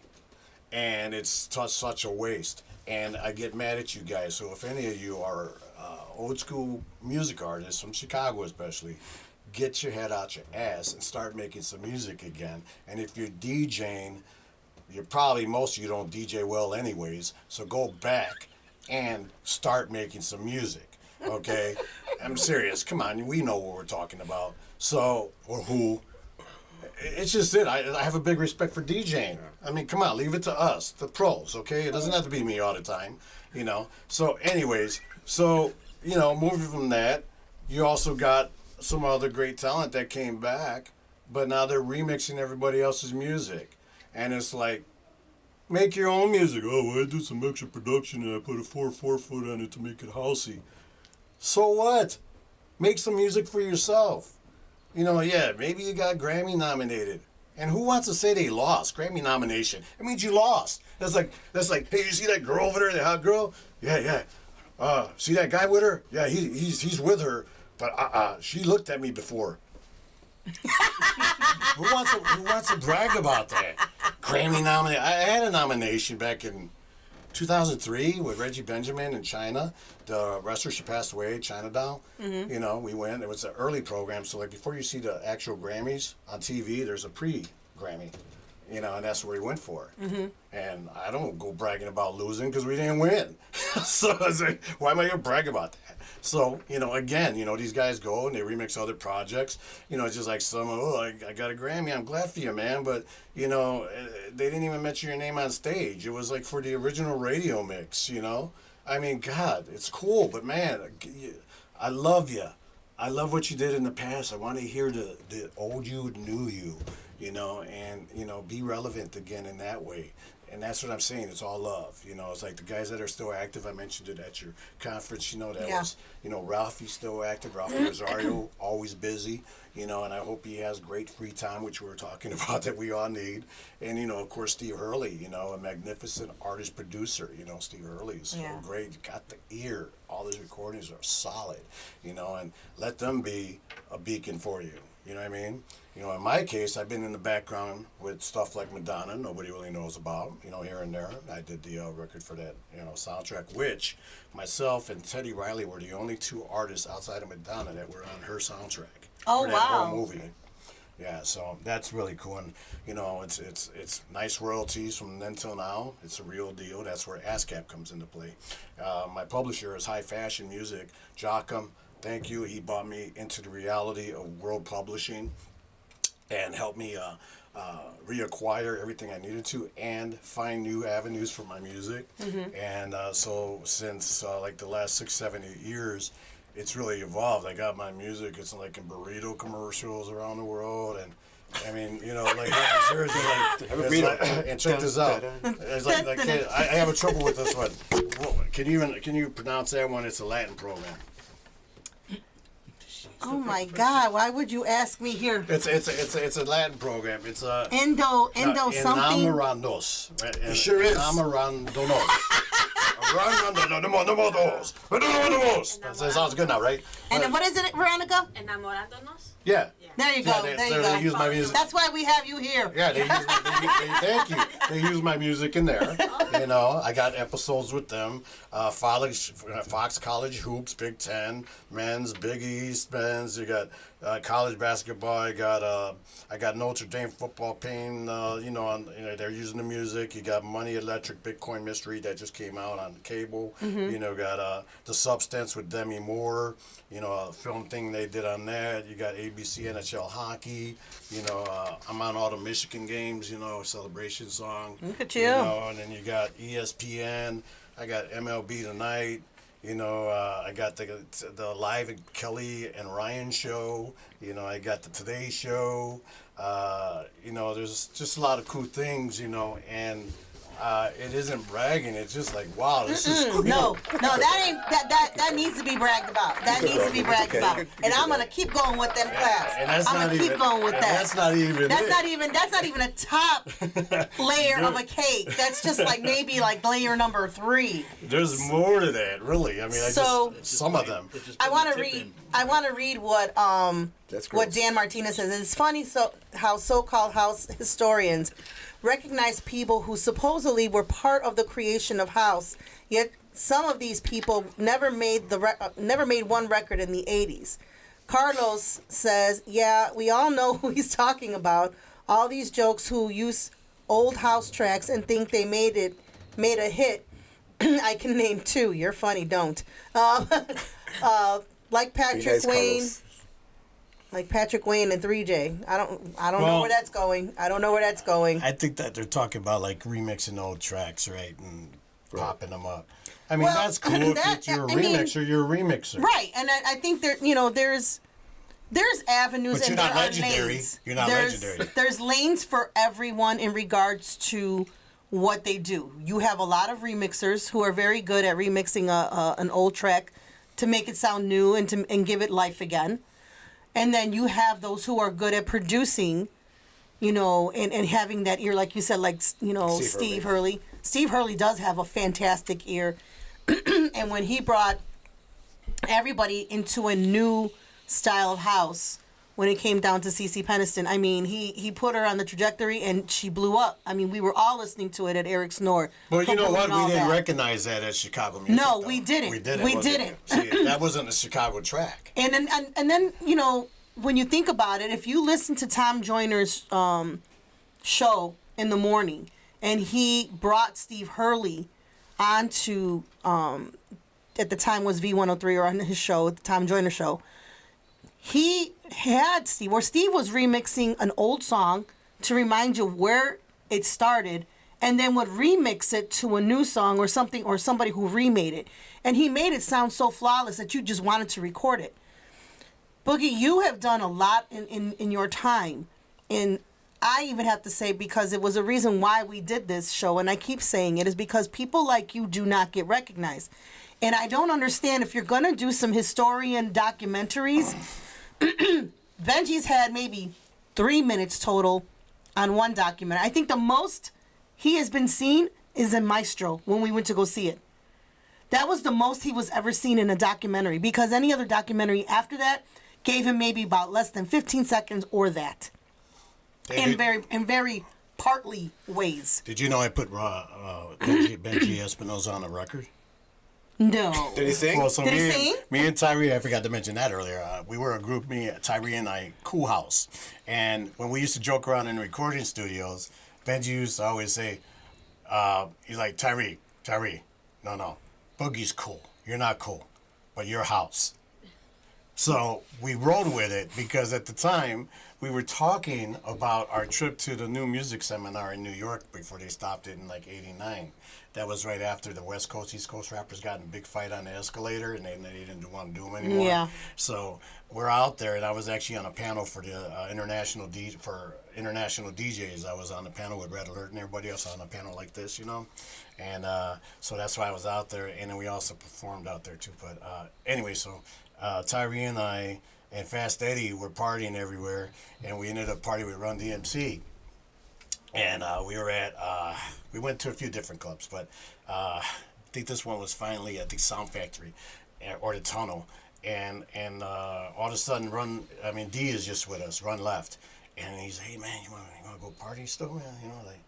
Like yeah, maybe. So, it was really late. We were hungry, And we knew they had these diners, 24-hour diners all over New York, where you go and you fill the food in. Kind of like they do at all the stores now, too. You just fill it up. Kind of like a Mitchell's. Yeah. So the next thing you know, we go out. He says, hey, here's my limo. He runs up to the limo. He talks to the driver, and he came back, and he's like, hey, you want to party? And we're like, and now we partied, but not like that. And then like me and Tyler like, no, we're good. So now we go get our food. We go to the hotel. We were staying. I can't remember where we were at. But we went to the hotel. Oh, the Marriott Marquis, right there in was that Times Square? So and then so we're in there. We got our food. It's gonna be really graphic. So next thing you know, Tyrese got his milk. We were drinking all night, okay? And then I had my soda, some soda. I think it was a Coca-Cola or something. And then we're watching. This is Ghostbusters time, and there's a infomercial, and there comes Run DMC. Say no to drugs. I have pop coming off all over me, and suds, and Tyrese got white milk coming out of his nose. You can't miss it. You know, he's got a tan, and it's like we just started. We couldn't stop laughing. We're killing ourselves because we're laughing at each other. We're like, no way, this guy's doing say no to drugs. And, you know, it's no secret. That's why they turned into the Rev. You know, he got out of. Got out of there. Yeah, but it's a true story, and that's where I gotta go with that one. I don't know what the hell we were talking about before that, but Tyrese. So we're in the studio, and we were talking about that. Say, hey, we should do a record. So we said we'll be Run DMC, and if you ever listen to Cool House, it's like, you know, here we go, people, to let you know we are two bad brothers and we're here to, you know. And we went back and forth. We kind of did it like, you know, the old Run records. Right. But at the beginning, Benji messed us up because we were starting the track with vocals, and all of a sudden you're like, hey, Boogie, down it. Like, stop. And like, Benji, we were recording. He's like, well, so what? And we're like, yeah, so what? Do it again. So then we put him on. So if you ever listen to the beginning of Cool House, that's where we're going, Cool House, Cool House. The sample Cool House. I'm cool, he's out. So I did cool, he did house. So you hear Benji walking in. Hello, it's Cool House here. It's Cool House here. So Benji is on a record, and I put him on it. Oh, so my Benji bear. Yeah, man. Oh, yeah. I love it. What I want to know about, like, Martin, what I want to know is the history of the Mix Masters, right? Who was your group? Who came up with the name? And you mentioned GCI already, but what radio station was the first radio station before you got, you know, the GCI and all that? That's going to be a toss-up. That's going to be between CYC That's a 6-7? and CYC. Did I say it right? 6-7. Did I say it right? 6-7. Okay. Is that how it works? I think so. 6-7. Okay. I was. She told Veronica told me there was in Spanish is dos tres. No, I said, is it the same thing like saying dos tres? Dos tres. So okay, I didn't say that. Okay, I just want to be cool. So 6-7. Back to you, Martin. Wow. Back to the first radio. This was my jersey. Right there, 6-7. This is my jersey before 6-7. the 6-7 started, everybody. Okay, I had. No, he was trying to be cool. Look at pictures Trying back to be from cool with here. the kids. I was doing this long before that. And why do you have 6-7 on you? Oh, you had to say that, huh? You had to bring it out, didn't you? Well, you brought it up. Q, check your woman. Let's see that happen. Yeah. He's checking her. He's going like, ooh. Ooh, okay. Okay. So, everybody's always wondering. No, I don't dye my hair. Ask my hairdresser, Missy, or my mom, Sulema. But I see some gray in there. that's my birth year. That's my birth year. Vampire. Yeah. He's a vampire. So that's my birth year, 1967. That's why I wear the 6-7. Okay, cool. See? Okay. You're not trying to be cool. You're just. Yeah. You know, you're, I want to be so cool they call me culo now. Okay? Now wait, Okay. because he said what his 6-7 was. yeah. You have 6-6 all the time. You better publicize why you wear 6-6. All right, so I have Was that 6-6. Yeah, here's my. I don't know. Oh, he had to go there. Hold on. Hold on. Oh, there you go. There you go. It's picture time. It's picture time on the screen. So no, 6-6 is not the year I was born, but that's the year my mom passed away. Look at that. Yeah. No, that's cool. I like that. We're looking at the delay. Yeah, no, 6-6 is the year that she passed away. Her age. 66. Okay. So that's what that is. Oh, okay. It's a Not trying to be dedication. cool, Rule 66, something like that. It's just that's. I would have thought that was the year you were born. No. But pretty close. I was born in 68. I'm glad these young people can't do math anymore, so I'm all right. Yeah, I'm not ashamed. They can't even write in cursive, you know. I failed algebra, so I I'm was not born good in at it. '68. I don't dye my hair either, not yet. You know, and I don't think I ever will. I want that all white to come out. You want that all white to come? Yeah, Yeah. you guys are like vampires. So like, hold you're on. like I, Mike. I want to Mike find too. out what's his first radio station, and I want to find out. We were Let's go. waiting. Yes. The Mix Born Masters. 67. So- Mix Masters. So, like I said, it's honestly answered by me to say it was either CYC or CRX. Like, you know, Harv may have bought me to that. Maybe it was Tom Ramos, but Harold Bailey was on the other side. And, you know, it was going on at the same time. So it was one or the other. You know, I can remember I was at my house in South Chicago and it reached. And I remember Kerry Cortines announced my mix coming on. So maybe, because I remembered that, maybe it was CRX.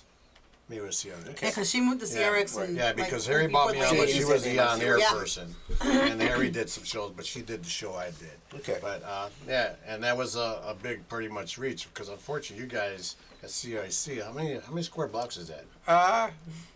No, we went pretty far south, but not as far as South Chicago. Yeah, I No. never remember could reach Not- you not out South there. Chicago. But No. we used to get good days and bad days. Right. for Depends on CIC. Depending on how the way, It but it depended on, from what I understand, who had the key and who moved the level. I know Kenny will move the wattage up a lot back in the day. Well, you yeah. weren't supposed to say that. I wasn't giving names Oh, out. I'm sorry, Kenny. I wasn't giving names out, but since he dropped it, yeah, the key, the little vault would open, and then there would be a little knob, and then they would turn it. Huh. Oopsie. Well, During the Kenny, mixes. Kenny's a tech man. He's always been a tech man. With the mixes. He does. Yeah. Yes. Okay, yes. so we got that out the way. CRX, right? Yeah. How long were you at CRX? You were there for I was there a for, minute, right? yeah, maybe about 5, 6, 7 months or something. And then that's where GCI found me Okay. at the shelter. Shelter. And then that's where I had to tell the station kindly I couldn't do it anymore. And I did it for like a month and a half. Then they caught it. So I did both. So yeah, that's Now let's go into the mix masters. What is that about? That's your Okay, first you were team? asking What about is that. Well, Mixmaster, see, originally I was with Explosive Sounds, the name. Explosive Sounds was Marty and Rudy when they had split up, and Joey Jammin Diaz went his own way, and he took the name they were, which was Mixmasters. That was the name. So, and a really cool story about that is that with Marty and Rudy, it's like Marty's real name is Martin, Rudy's real name is Martin. So that's Martin Gomez, Martin Herrera, and I'm Martin Luna. And I'm Martin like the Luna, Tres Amigos. and I'm Martin Luna the third to be on top of that, because my dad, of course, is Martin Luna Jr. And there you go. So we were like all Martins, but yeah, it was Marty, Rudy, and myself, and that's a point. There was a point where they were just getting busy in the band stuff, and Joey was still DJing, and that's where me and him branched out, which you were talking about earlier. And Joey and I branched out from there with the name Mixmasters on print everywhere, and business cards, which Benji always complimented me for, because I always had business card. So I ended up going. We ended up going to. I already had Prime and Thunder under me. I was doing Dilla guest spots too. We had with Mickey over there at Dilla on Sundays. And then I ended up doing Kick Out the Jams in Elgin. That's where the spread came out. And then Elgin liked what Fleet Street over there, like what I did in Elgin, which was by Santa's Village. And that was a long drive out there. So then I ended up doing those Elgin clubs. And a buddy of mine, Carlos Villanueva, was big and joined little parties out there. He introduced that. And then I ended up making a big circle everything, and with the Tony Batoy party up north, because back then we didn't have internet, you had to be seen on site, okay, so besides flyers and everything else. And then so my Union Hall parties, I ended up bringing everybody from over there over here more again, and then everybody started becoming mix masters, and that's why we started with it, because they wanted to be part of that. Like Mark Imperial was a mix master, Jador dancer. He had his jacket and everything. Pumpin' Pete, Louisi. Pumpin' Pete was he was a mix master. He's on flyers too, from out there with us and everything too, and over here. Pete and I were like brothers. He used to stay at my house all the time and stuff like that. Sometimes I'd knock out at his house, and we just had good times back then. But so then. That's how the Mix Masters evolved. Back in like '82 was when it originated for me with the whole fact. But Yeah, and I still carried it. I own trademark on it and all that fun stuff. So, yeah, thanks to everybody that uses the name Mix Masters at their parties because they're just giving me free advertisement. Appreciate you. So beyond that, I am Mix Masters, and it's my artist name, my DJ company name, which I carried a lot of good weight with it. I had I was talking with some, even Steph heard about it a little bit in the conversations. I had like over 80 DJs under my umbrella. Yeah. I never signed anybody. Never wanted that. I just, at that time, I was a guy that was able to maybe afford and maintain a website. And then I had a website back in '99. I started it, and then it got big. I had a lot of action on it, and everybody wanted to be more on that roster. Ask, hey, can I be on your site? Can I be on your? Yeah, sure. You're a mix master. Ding, ding. There you go. So, Ding, but doesn't B96 uses that team name too? Yeah, but What's back the tie in then there? they did for a minute because if you remember, they were master mixers at first. They were the B96 master mixers, and then they flipped it, and then it was in print back then. And then I had to talk to Todd Kavanaugh and them and tell them to cease it. They had to stop, and they did it for a few years, and then they forgot about it, and they started using it again. Which at that time, I told Benji I was going to sue them and go after them, and I had the right people, and but it was going to cost, and everything else. And it was just a cost factor because once they did, what was I going to get? Nothing. You know what I mean? Because the radio station didn't really have a way to show that they were profiting from that. Right. Okay. So it's like if you throw a party and you use Mix Masters, I could actually go after your party and try to get my money from you, because it's my service mark. I'm labeled in, especially like you're looking like in this state in Illinois. Look at Secretary of State. I'm labeled as professional DJ services, AV, media, etc. So if you use Mix Masters at a party, I can actually go after you, and if you want to throw a big concert party, I go probably take half Hint, hint. of it. But I'm a little bit different in these cases, because favors come and go, and there's different ways that life works, And I'm not afraid to make enemies. It ain't the point. I was brought up in the streets of Chicago, but with that, Benji, Big Brother, when I brought it up to him back then, when I was really gonna go after this again, he says, "Boogie, stop." I'm like, "What? I'm pissed, dude. This ain't right." He's like, "It's free advertisement." And I'm like, he's like, "Dude, they're putting your name all over."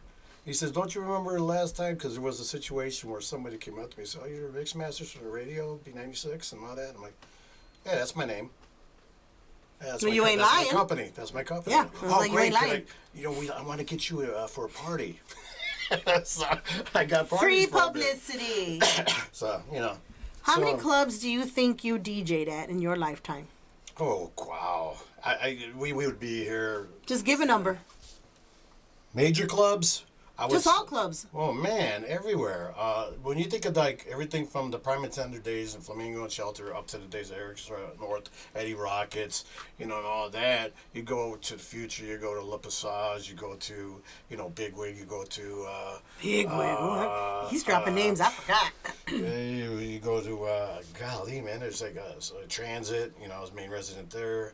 La Passage, I just said that already. You got you had PS Chicago, you had Eddie Rockets. I forgot what you're at. I mean, there's just a lot. Because there was a lot of come and go clubs, what I mean? Yeah. And then, it's like, it's just a lot. The coolest thing was probably DJing out of state. Like my first big gig was at Mars in New York when I represented Hip House Night. And I DJ'd for the weekend there. And And I DJ'd with some good headliners there. But I had my own room because they had 3 floors. So I had a first floor and a second floor gig night, 2 nights in a row. And then I DJ'd at the Palladium with Africa Mabata. Oh, yeah. And that was because at a Tony Batoy party. Talk about name dropping. Yes. Yeah. Well, the name drop was really a cool thing for him and I, the way we met, because he was at Tony Batoy. They got him from the airport. They couldn't find his luggage, which included his records. So I had my records organized. I always had my stuff by BPM. And so then he said, "Hey, can I use your records?" I said, "Hell yeah." And he said, so I was handing him records that, he trusted me. And I remember I handed him like this, Chippy, you know, like this. Man, it was the first time I had seen somebody doing repeats. Like it was nothing, and I can't even explain it. It was like magic, and he was just, and I was like, you know, and that's how I got that gig, you know, at the Palladium with him. You know, I did a guest spot. It was only a half hour, you know, but it that's can what be happened. claimed. It can be claimed. Yeah, because you know we were pretty. Either way, we were making it pretty good at that time because Dave Morales, big artist producer, brought us out there for a concert. I got called to do a concert for In the Mix. I got MC Action out there with me to do that, and then we ended up bringing Tyree and bringing Fast Eddie. Fast Eddie did Let's Go and Most Wanted, and then Tyree did forgot, I think maybe Coming Hardcore or something like that. And then I got them on the ticket with us. So basically, Rocky and Benji had to pay for their tickets because mine was paid for, but they allowed them on stage with us. And we even got two young brothers to do Check Out the Hood because they were trying to get that pumped. Big mistake. And it isn't because they sucked or anything. It's just that's not what they're into. And I felt so bad because we were throwing records out at the end of each set. And then when they went on, we were throwing the records and they were throwing them back. and that's how hard they are out there. It's like that. What's that comedy show where they tap Like the Gong. But it was like the Gong that. Show. The Gong Yeah. Show. Yeah, and then that's where we ended up going, hanging out at the Palladium, and you know, I was hanging out with El Cool J. I don't know why I bought him a bottle of Don. It was like almost like a gay thing or a fag thing to buy a guy a bottle, but you know, I've seen him drinking champagne, and I'm like, hey, you want to drink with? He's like, wait, you want a shot? He's like, nah, I just drink Don. I'm like, bottle of Don, and we killed the bottle together. Wow. Nobody was allowed around I us. was about to ask Nobody you. was allowed give around me us. a name. Give me names that you've actually like been in that room with. Give me the names that you Well, like, are still in awe. we walked into Whitney Houston making out with some chick back then. It was probably Robin. It That wasn't chick a VIP Robin. booth. You know, not that there's anything wrong with that, but and in Black Box that B, you know, we walk in to say hi, and Eddie and Tyree were first to go to the dressing room area, and she only spoke French, and then that's where we found out too, looking at the performance, she doesn't even sing, and she doesn't sing for real, just like this concert they're bringing her to. It's like it was Martha Wash, I was right? gonna say it was Martha Washington. Yeah, it's like they ain't even her singing, you know. It's just like Lime, you know. Like it's like karaoke night now with Lime, the new Lime. You know, look at Babe We're Gonna Love Tonight on Lime. Look at Babe We're Gonna Love Tonight by Lime. That's the original Lime, okay? And they got divorced. They got divorced, and that's why they ended up stopped doing concerts, etc. Another group came before the current group. So there you go. You know, I would not have a problem with them and groups like that if they simply gave credit. You know, it's like, hey, you know, like look at Daryl Pandy and Steve Hurley.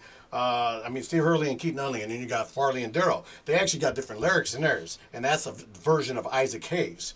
Can't turn around. They took that from Isaac Hayes, both their songs, and made it more powerful in the house world. Yeah, but, that was. but they didn't go stealing the lyrics and everything like totally. But I'm just saying, give credit. Well, if they went on stage and said, hey, you know, we want to say to the original line, the music we're proud to dance that you're dancing to. We're proud that we're able to carry this for them and to carry the torch. No, it's like get out of here. Told you to grab your popcorn today. Yeah, it's just like Taps. You know, the new Taps girl ain't even the real Taps girl, even if she I didn't saw make it that. out there. She looks too young to Yeah, be- but she's not Taps. Right, You know what I mean? You know? Oh my God, that's all I'm it's saying.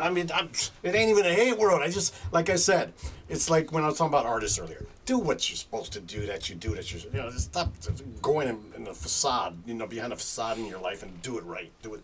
I Be agree. real. You know. I agree, but you know what?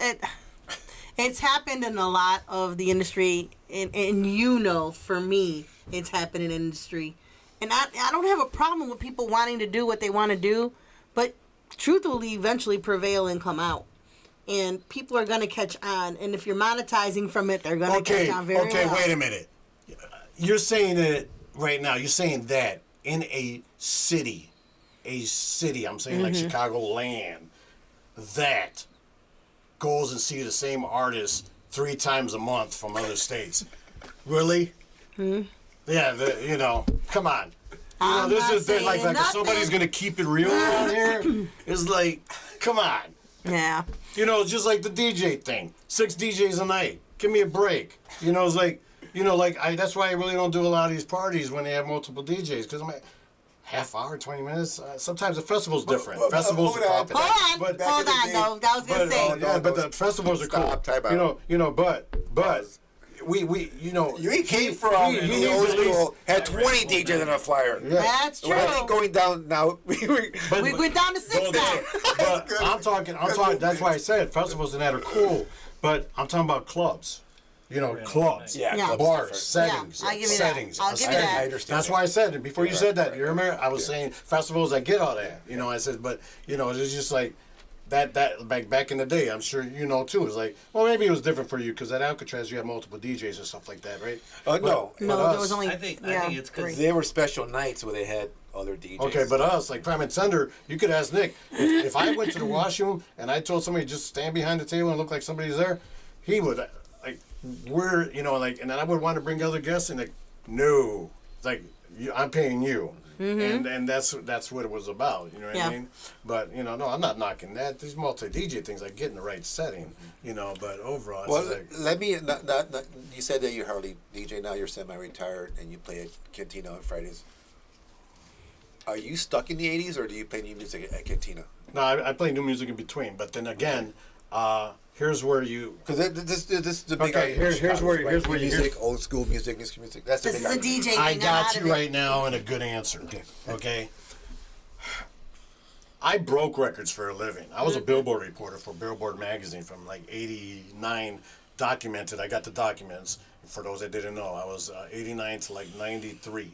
Okay. At that time, myself, Tim Spinney Schomer, my kid Matt Wilson, and another great DJ. What club was he from? Christian. I can't remember, but there was 4 of us in the state of Illinois because only so many could represent the state. one, So I was a Billboard Club DJ reporter. Okay, so I every record that came out, we got the promos before the radio. Okay, well, about the same time. But anyways, and so when all that comes into play, I would break music. We were breaking music. You know, like I had this one story I always tell. I remember Pump Up the Jam. I hated that record for a minute because when it came out, I was at Prime and Tender, and I remember it was always jamming, but I threw it in, and everybody jammed, and then I threw in Fast Forward. There was a record by Fast Forward, Please Don't Go, Right. and it was a jam, and we were playing Cynthia and stuff like that too, and I threw it in, and the floor cleared. And I'm like, the nerve of these people, you know? So then I threw another record on that I knew they liked. I probably threw on something like maybe a Fast Eddie record or something. They got back on the floor, and then I had what I called a push record, like a hit you record, get you record, and 2 of them. One was Blues Brothers, Shake Your Tail Feather. Another one was Partridge Family one. You know. I think I love you. And I threw it on. Right slammed it in. And everybody's like, Is he, and they're looking around. I said, hey, you know, you guys don't want to, you just want to pump up the jam all night, and, you know, I throw a good song on, you get off. I'm going to play anything then. And next thing you know, they're all walking around. Some people are giving me a weird look. And then I throw in another song. It was off Saturday Night Fever album. I forgot what it was, Open Sesame or something. And then next thing you know, yeah. and then all of a sudden, I cut it down, and I said, all right, everybody. This is like 700, 600 people in there. I said, let you know right now, the next time you walk off my dance floor, we're going to go right back into that because I'm trying to help you here and play some songs that you are going to be dancing to and the radio is going to be playing in the next month. And I'm trying to make you hip to what's going on and bring you the new songs. So do it again, and we're going to have the same problem. I said, so let's get in the mix. And that was an '80s. Being an '80s DJ myself, we love bringing the music in. And That's what I don't understand. Explain that to me. Why is it we cannot play new music when that was the first thing you DJs did in the 80s? That's the only reason why people knew about these songs. So I want to why? hear your take. I know. My opinion. Because I got to finish what you were asking me to that tape. Okay. So, being that I was a breaking music guy by law, you know, because of Billboard, I had to report these to the charts, and I had to have reasons, you know. And then, so what happens is that there came a time, you may remember, people were calling me a cheesy DJ. I was a cheesy DJ with everybody. I was cheesy. In other words, I would play these corny songs if it was ABBA or some shit like that. You know, oh, it's more. But anyways, so it's like, but what they didn't understand is that I was playing for the crowds when they asked me. I didn't have a problem with requests and all that, but I was still playing the break stuff music to break it in. Right. But I would play the songs that got me hired. So I was in a different circuit. I was in the downtown circuit, which was very, very like touristy. So the next thing you know, it was very touristy. I thought you were asking for me to get you something. But anyways, hey, where was it at? No, but anyways, so now, so the next thing you know, you're finding that you're working 5-7 nights a week, 7 to 10, 12 clubs. Half of them were cheesy clubs on Rush Street, in that area, and the other ones are like hard hitting. I'm at Soundbar. I'm at things like I was the main resident there. I'm at Crowbar, and then all of a sudden I go over to a Rush Street bar and I'm playing Saturday Night Fever 25 years later. But guess what? At the end of the month, I mean, I'm very serious, everybody. I was getting paid to play average of like $250 to $700 a night. So that was like $5,000 a week. I don't know where it went, but it's just that's what it was about. So That's another story. So the next thing you know is like it's like you break music, but there's spots to break it. You know what I mean? Yeah. So that's a big difference. So let's separate those two. There's spots to break music, and that's why I like the big guys get away with it, because they're at these major nightclub functions in Vegas, etc., and the people are paying to play. They want to be hit. You know? But it's a hard way to say it, but for the guys that play the same stuff, whatever play, I always say DJs that play music for themselves, which can get locked in. The guys that do this through the whole set and they don't even look to see what's going on. I mean, what's dancing? I call them jagoffs. Those are jagoff DJs because they're playing them with themselves. They're not playing with others. So you're a jagoff DJ. Just remember, all right, the views that he is expressing are not the views of Mario Pablo. It's just Martin's views. And that's the way I am. But simple enough. That's what it is. You got to play well with others, play for others. So I mean, and I'm still like that to this day. That's why when I did the actually we got a really good one coming up next month with Too Cool Chris at the Rosemont. It's a big concert party, but the last one I did, I had MC Hollywood. I told him to go to the stage, and I did this with Candy at Nandi's Cicero Fest too recently, where I had Candy and then MC at both events. I said, hey, take the mic, walk around the crowd, take requests. I'm playing them on the shot. I remember that. So when we were there from when he did that. So they were going down there, and they were hitting me with them, and I was pulling them up, playing them. You played mine. And there was a couple corny ones that I ended up playing a remix of it. But I played it, So, yeah, I'm not a jagoff. I care about people. Speaking of jagoffs. Where are we going with this, Steph? We're not going anywhere. I just wanted to make a big scene about that. That's not really a bad word, so excuse me, everybody. But it's not. If you had to explain that one to your kids, I guess maybe, this birds is and the not bees a want to family talk about podcast. I could care less. Yeah, but... So, the Emmys. Let's talk about the Emmys that just happened recently with Martin Boogieman Luna. Well, I got invited to the Emmys. And who invited you? Chicago Emmys, and it's the Emmys. Who invited you? Joanne, nice lady Joanne, and she was gracious enough to appreciate what she heard from me. One of the bartenders at a local cantina, Jamie, was actually online, and he seen she was looking for someone, and boom, and after my first interview talk with her, it was locked. I guess she said, I like what I hear.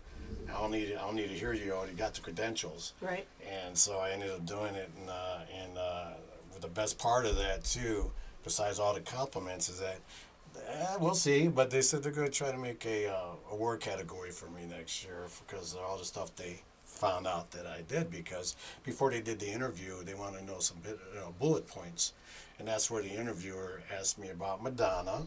and they had to mention Steve Aoki because I did the record "Pump It Up" with Steve Aoki and 3R Legend, and that was released last year, and then I told them about ALOK, A-L-O-K, featuring Jazzy, which was The Heat, and that was released last year, but they were really after the Steve Aoki plug and Madonna, but that's where when they heard about that all together, my releases, they're gonna hopefully figure out a category for me. Right.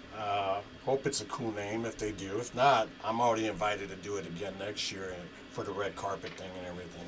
So that's how that plays. So I represented us nicely, I believe, and You deserve that. yeah, You deserve that. So yeah, I already did the Grammys, I did the Emmys, and it's pretty. I'm proud.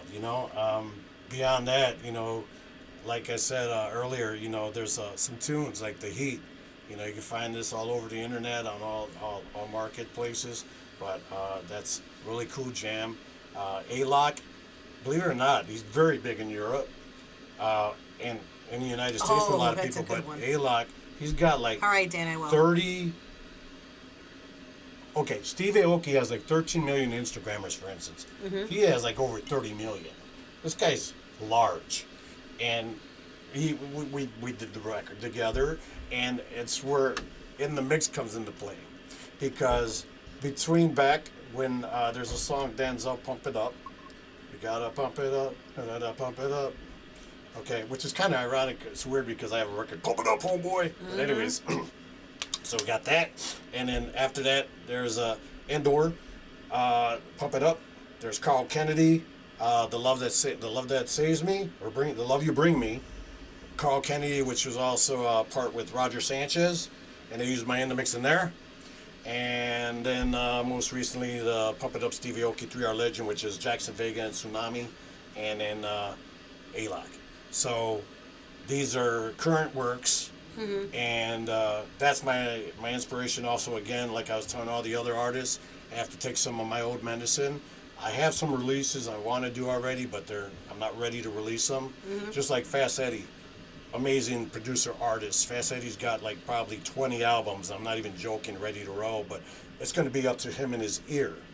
You know what I mean? It's just like me. A lot of people always wonder why I sat on records for a while, and like I'd sit on them because every time I released them, it would take 2 years or a year for them to get popping. And with that, it's like I said, you look at CZR, great producer, remixer. CZR's still doing stuff. I forgot to mention him earlier with the Ralph Rosario and the Steve Early thing. And I mean, he's doing major projects. Come on, So with all that, I got to take some of my own medicine, guys, too, and I got to, get my stuff out. And well, I'm glad you're going to take that spoonful of castor oil, because you should. But I have a question. Oh, hello. Look, it's Carrie Cortinez. She's listening here. Tim Spin and Shomer was on here, looks like. Dan Martinez says, ask Martin in his opinion, and you heard it here, what was the first house record? Here we go. Okay, now there's a way to look at this. There's house record and house song. I had this debate before. That's probably maybe why I came up, maybe not. But I would say the first house song, because I think when you get awards at the Grammys, it's for a song, right? It's not for a track. Soundtracks is different, but it's not a track. It's a song. So when you come to songs, what are songs? You have beats, rhythm, Words, boards, etc., keyboards, bass lines, etc., and lyrics. Hello. And beyond the lyrics, even Top 40 evolved and started putting raps in their lyric songs, right? Remember? That's when all the hip-hop guys said hip-hop forever, and then they ended up turning into hip-house artists because they're singing fast raps. But anyways, that's another one. Cool Rock Steady, you represented us back in the day for that. Remember he got into it with MTV? Oh, that's right. Yeah, when That he was pushing the major. hip-house. Yeah, but basically, because of what I just told you, with all those elements, there was an '84 release of I Am the DJ by X Factor. And there was also, of course, JM Silk, which is Hurley and Nunnally, which did Music is the Key. Those both were out of nowhere. I remember as a DJ, when I put those on the table, I was still trying to understand what I was hearing, but I loved it. It was like when Prince came out with When Doves Cry. Yep. I was like, what is this? You know? Something that he did differently. And again, getting back to the question, those are my two nominees. I nominate them as the first house songs. There's other ones they want to say on and on, things like that. Why don't we just say Time Warp from New York? Oh, don't say that word. But, you know, that's a track. You know, it's like any other track out there. But song-wise, I'd say, again, you know, JM Silk, X Factor, I Am the DJ, and Music is the Key. Those are my songs that I pick. So for, I guess, when you look at it, when you ask that question, because it just like hit me right now. 85, 86. 85. Those were 84. 84. Well, No. No, those were released in 84. Google it, look it on discography, whatever discogs. Those are both 84 releases. I thought Music was the Key was 85. No, they're both 84. Look it up.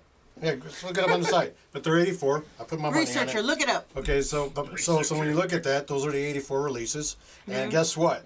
Everybody has T-shirts, and the majority of them say House was born in 84. Okay, That's why it coincides. So hold on. Because I know you and I have had this discussion, and you've gotten heated exactly with that face right there. Carrie Cortina says, thanks, Boogie, for always having our backs at the Prime Intendant for all the CRX. You and Nick G were the best and help us grow. So I just wanted to put that out there. Love you. Now, the Warehouse.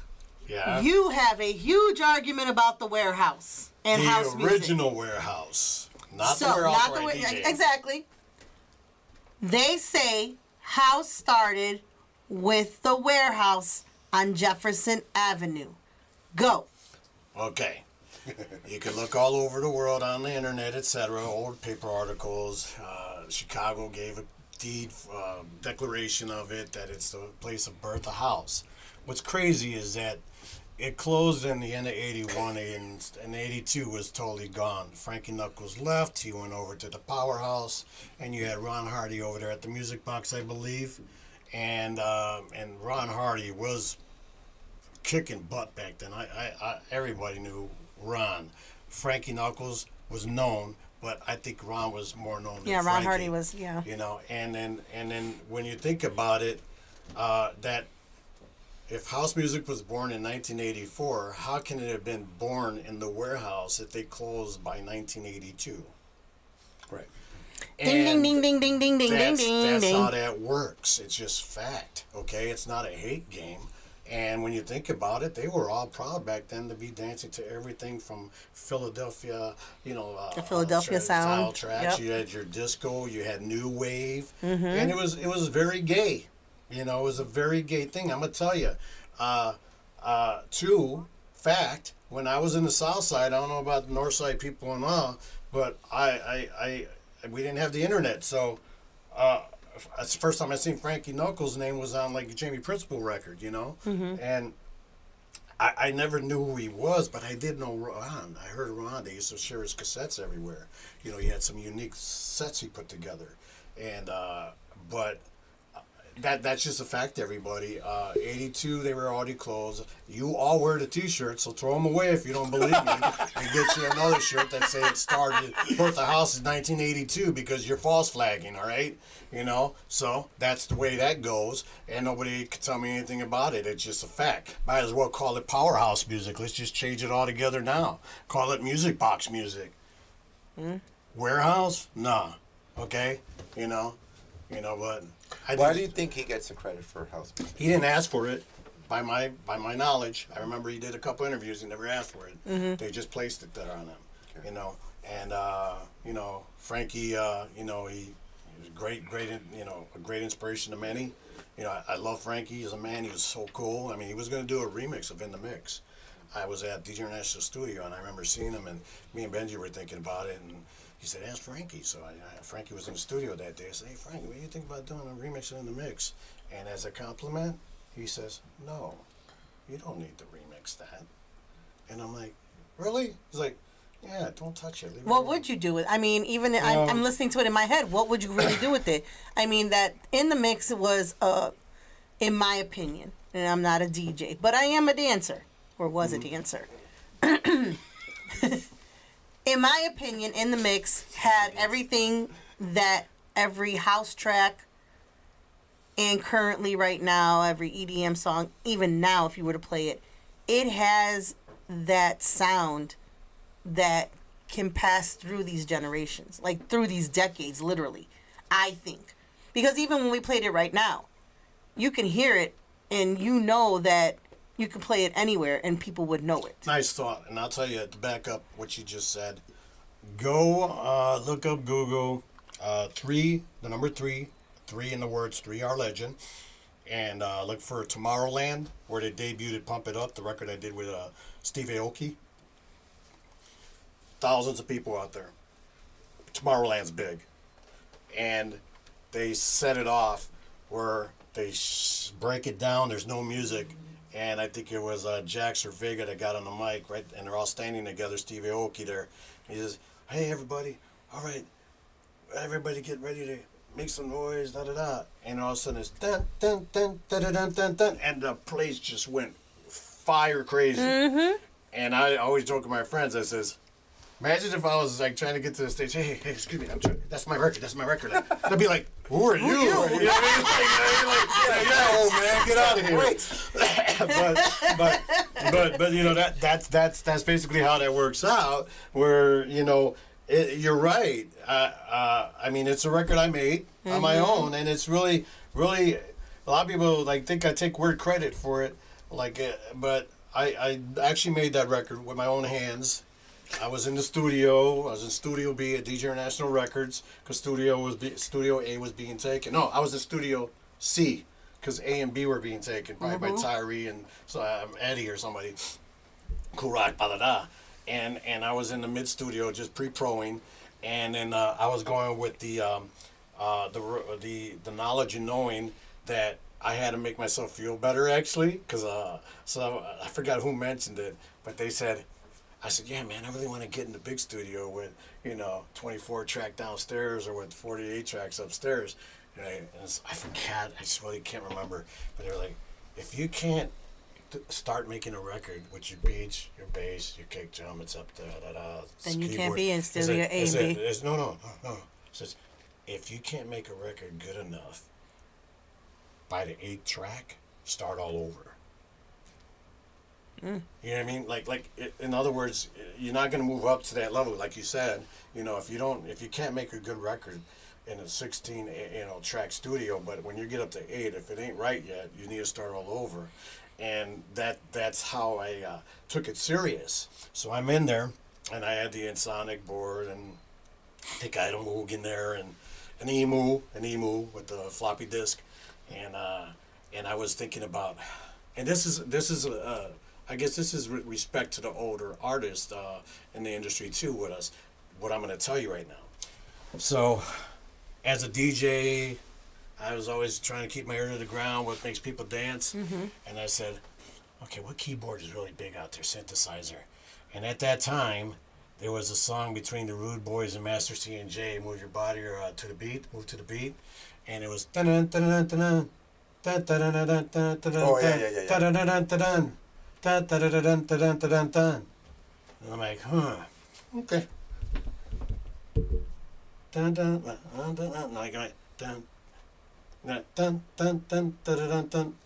I said, yeah, that's kind of cool. Dun, dun, dun, dun, dun, dun, dun. And I already had the track, so it was sounding popping. And I said, okay, I got that. I said, okay, I need a bass line. What's big? Okay, that song, Love I Lost, things like that, I said, wait a minute. So his fingers is really big right now. Mystery of Love. Dum dum dum dum da dum dum dum dum dum dum da dum dum. So I'm like playing with the keys next, I had dum dum dum dum dum dum. Instead of da da da da at the end, I had dun dun dun dun dun dun. And then put those together, put the track together. I called MC Action. He put a rap on it. Next thing you know, we're in the studio, like everybody always wandering in the building. Eddie walks in. He said, hey, let me mix that. And I said, yeah, you owe me. He's like, why? I says, cause Yo-Yo Get Funky. Oh, you're right, because I don't know if anybody knows, but Yo-Yo Get Funky. I was in another studio at that time, and he was making the Yo-Yo Get Funky, and he heard me use a siren on one of my songs, and I was going to use it, and he's like, dude, you got to let me use that. Let me have that. I'm like, he said, I owe you. And there you go. So then I let him use it. I still got that air-rated siren thing. I sent it to him as a T sometimes, and he used the siren on there. So he came in, and guess what? He did me right because he did a kick-ass remix, and that's the remix that got picked up in New York and everybody vibed with. Because what he did is he tweaked it up. The sounds are the same, but the beats, he widened up the kick drum, and the snares with a little echo, like a you know, and there you go. And so with the Fast Eddie mix, which is what you see that was used in the Madonna movie and everything else, that's the one that drives everybody, is the Fast Eddie mix. Yeah. So thanks to my brother Fast Eddie. Oh, nice. Go. And that's how that plays. That's history. So, you know, yeah, but still, go get you a new T-shirt. The House was born in 1982. If it makes you feel bad, if it makes you feel bad. But Oh, I can see people need to forward this wonderful podcast tonight. I'm going to mention a couple of names to you, and I only want 2 words when you hear the names. JJ Espinosa. Big brother, miss him. We had some great chicken wing talk times with Beer, Benji's big brother, and you know, he was a big inspiration. He was the glue at the warehouse on Randolph and Halstead, keeping DJs and everybody happy because there were so many things going on there, left and right. Great manager for clubs, and miss JJ a lot. Miss JJ a lot. I said 2 words, but that's okay. Cool He's Rock more Steady. than that. Cool Rock, great guy. We had a lot of joke time. I believe I inspired his record Yolanda because when I was DJing at Navy Pier back then, there was a concert and he kept on checking out this Latin chick on the balcony, and he said to try to find out her name because everybody knew I had good game.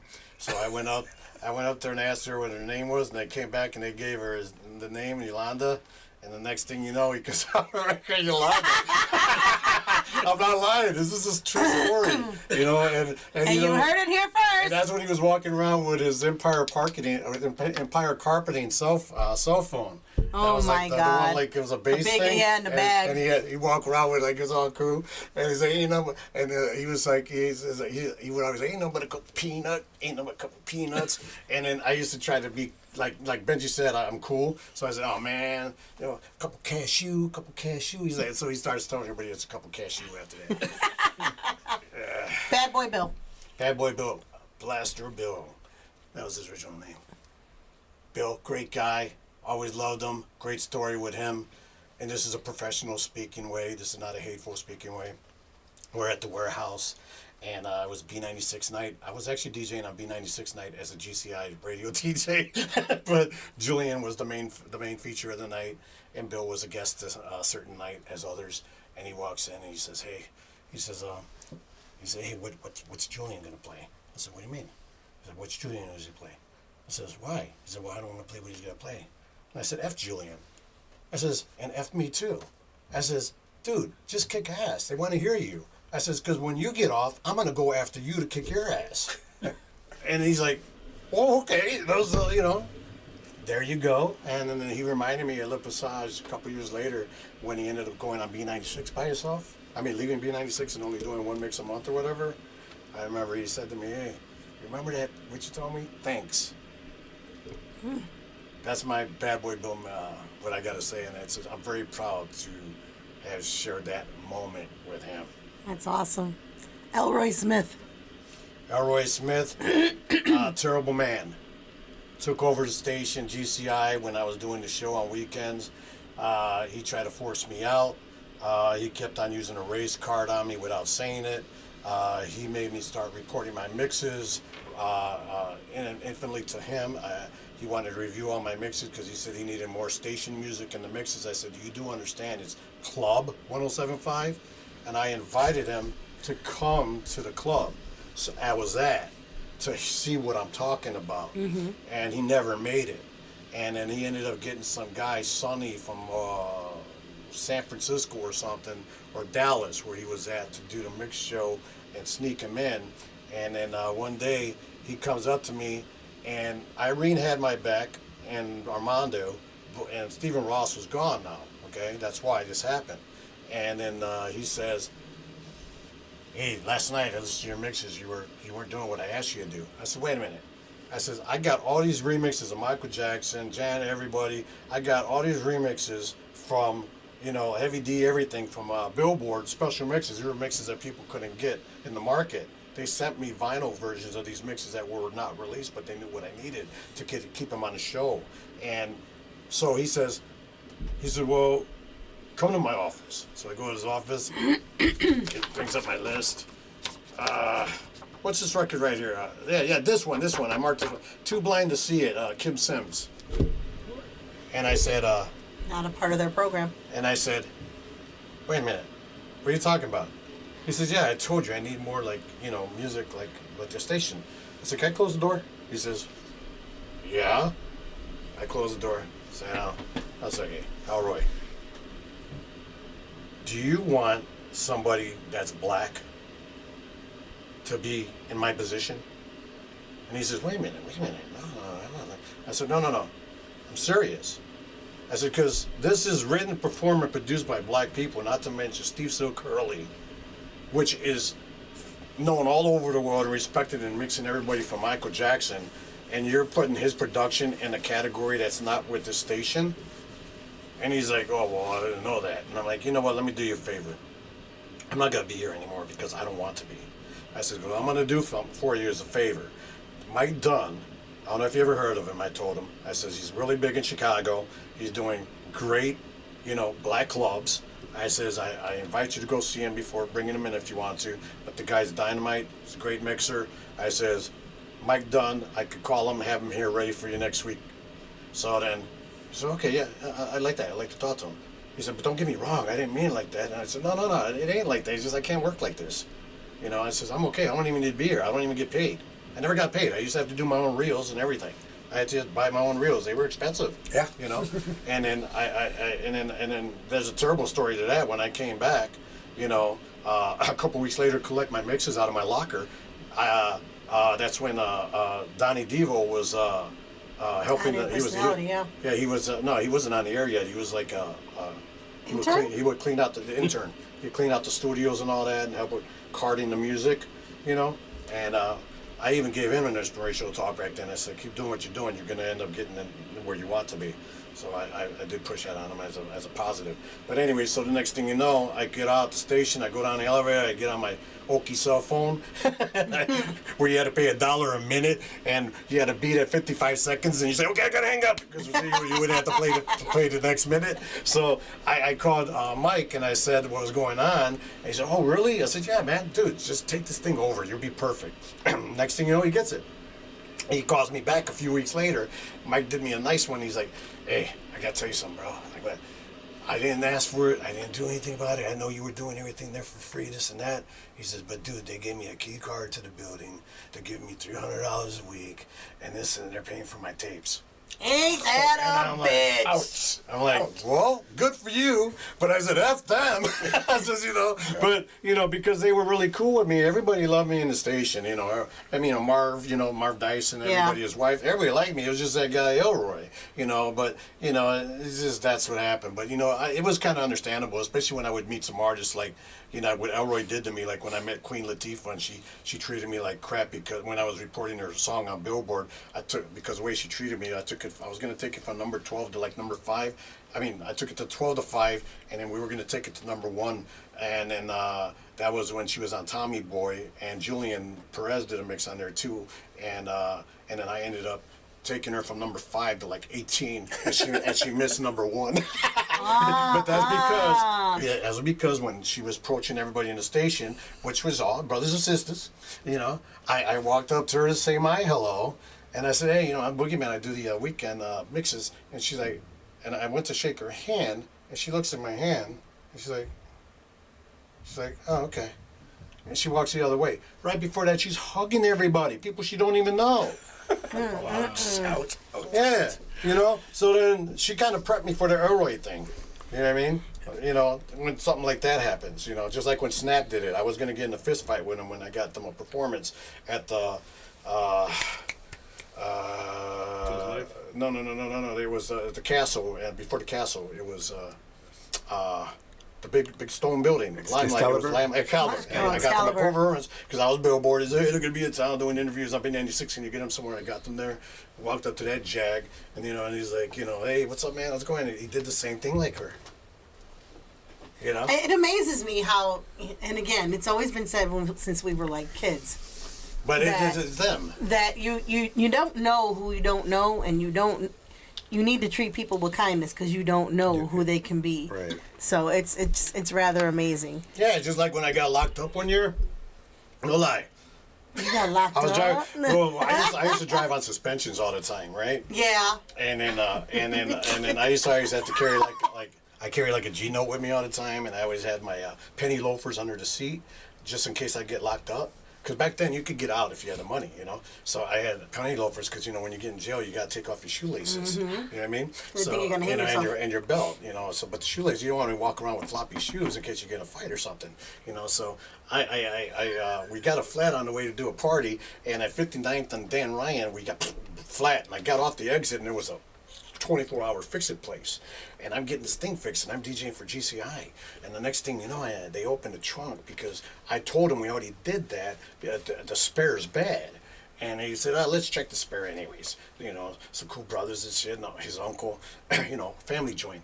And next thing you know, they hey, you GCI? I said, yeah. I said, hey, go, you want t-shirts? Because they asked me, hey, can I get a t-shirt? I said, yeah, take a t-shirt, keychain, whatever. And then next thing you know, months later, I'm on a transport to Cook County. We're all cuffed up on the way to Cook County. And all of a sudden, I hear this guy in the back of the bus. He's like, hey, yo, DJ.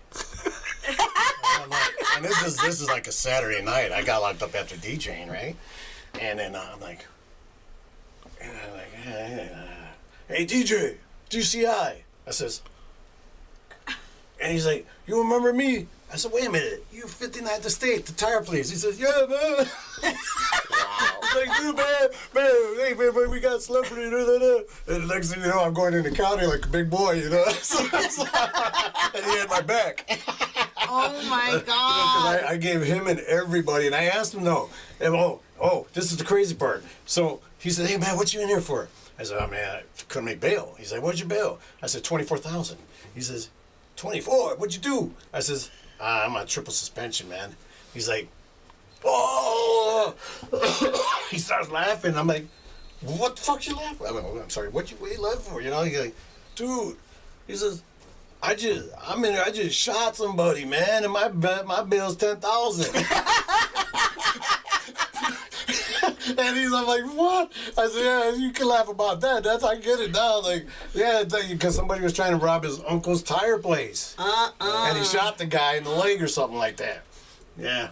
That's crazy. You got some crazy ass stories. I swear to God. There was one I got. I know you got a lot more. You got a lot more. I was in Climate Center. State trooper helped to fix his tire. And I got in trouble for going too slow because I was on the suspension again, and I was going 45 into 50, and he stopped me because I was going too slow.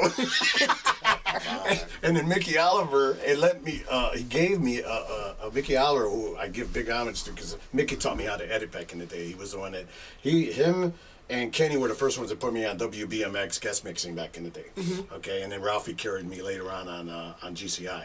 But anyways, Mickey got a new stun gun, a smaller one, and he gave me the big one. And the next thing you know, that stopped when I got stopped. That was a different stop. I'm sorry, this is a different stop. I get stopped, and then I'm in lockup. And the next thing you know, the guy comes in. He's writing his report to state trooper, and he's like, "Hey, this yours?" I says, "Yeah." I said, "Where'd you find that?" He says, "What do you mean?" I said, "Yeah, I've been looking for that for like months. I couldn't find it. The car wash and everything." I'm going to ask you again. Is this yours? And I look at his eyes and I kind of got it. I said, "No." That's what I thought. He threw it in the garbage. It gave me a break. Jeez. Yeah, just like the other time when I got locked up on 59. No, seriously, these two brothers. I'm not lying. I'm like, jokes, seriously. I'm serious. DJ. They stopped me, and they felt so bad. They said, "Man, we feel bad, man. We don't know who you are, and you're so cool, man." He says, "Dude, but we're not gonna cuff you. But when we get to the station, we're gonna have to put the cuffs on for you. But we're gonna vouch for you, all right? We'll get you bail." You know, I was like, "Yeah, so." yeah, man. Oh my I remember I God. got locked up in Skokie. They gave me a phone. Oh, Oh you my God. Yeah, they gave me a phone in my cell. It was really nice cells. They have beds with like grandma's mattresses on, like comforters. And then I had to go to Permit Center and DJ because I got out on time because I had a DJ in Skokie. I got out on time from an early party, and I walked into the Permit Center, and Bobby Rodriguez was covering for me, and we walk in carrying records because you had to get through the crowd, and I just boomed it off.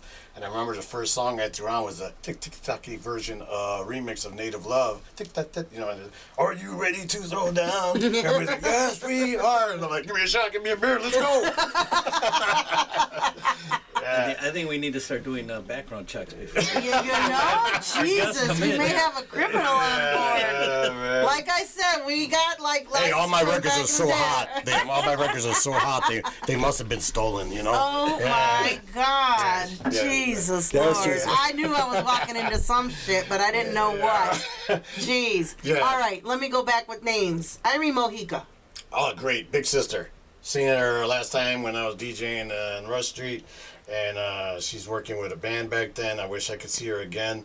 She did the 1 to 2 slot when I closed the show, and I made a promise to her every show on GCI that I would end it with nothing but disco for her.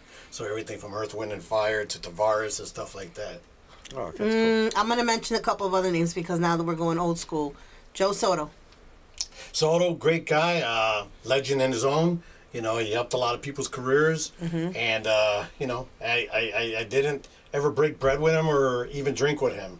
So, and I mean that in respect in a way where like it's just like I don't want to come off when like some people act like they were with somebody so close all their life, like. You know, like a lot of DJs, oh yeah, you know, he's a DJ here and there with so like, man, he just carried his records. Shut up. But anyways, so. All right. Doug Banks. Doug Banks, great guy. We used to party at Flamingo all the time. He used to come in there and, Banks and Company. And Yes. they liked to stay in my DJ booth. Hey, 3J. And when they were in my DJ booth, let me just say, the DJ booth at Flamingo started the same booth. It was always the same booth.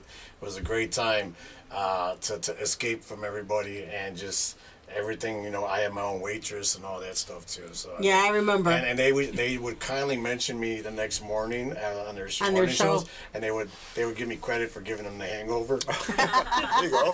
Speaking of hangover, Gene Sparrow. Gene Sparrow. You know what? Never really caught a connect there. Really? Yeah. That's shocking because I know she's like really, she gravitates to the Latino community really. Yeah, again, I'm not gonna fake it to take it. You know. Oh Yeah. man. I'm gonna end it with my love, Benji. Oh come on, Benji, you want to make me cry here? You know, it's just like once again, my big brother forever. That's why I brought him here with me today. You know, man, you just can't replace them.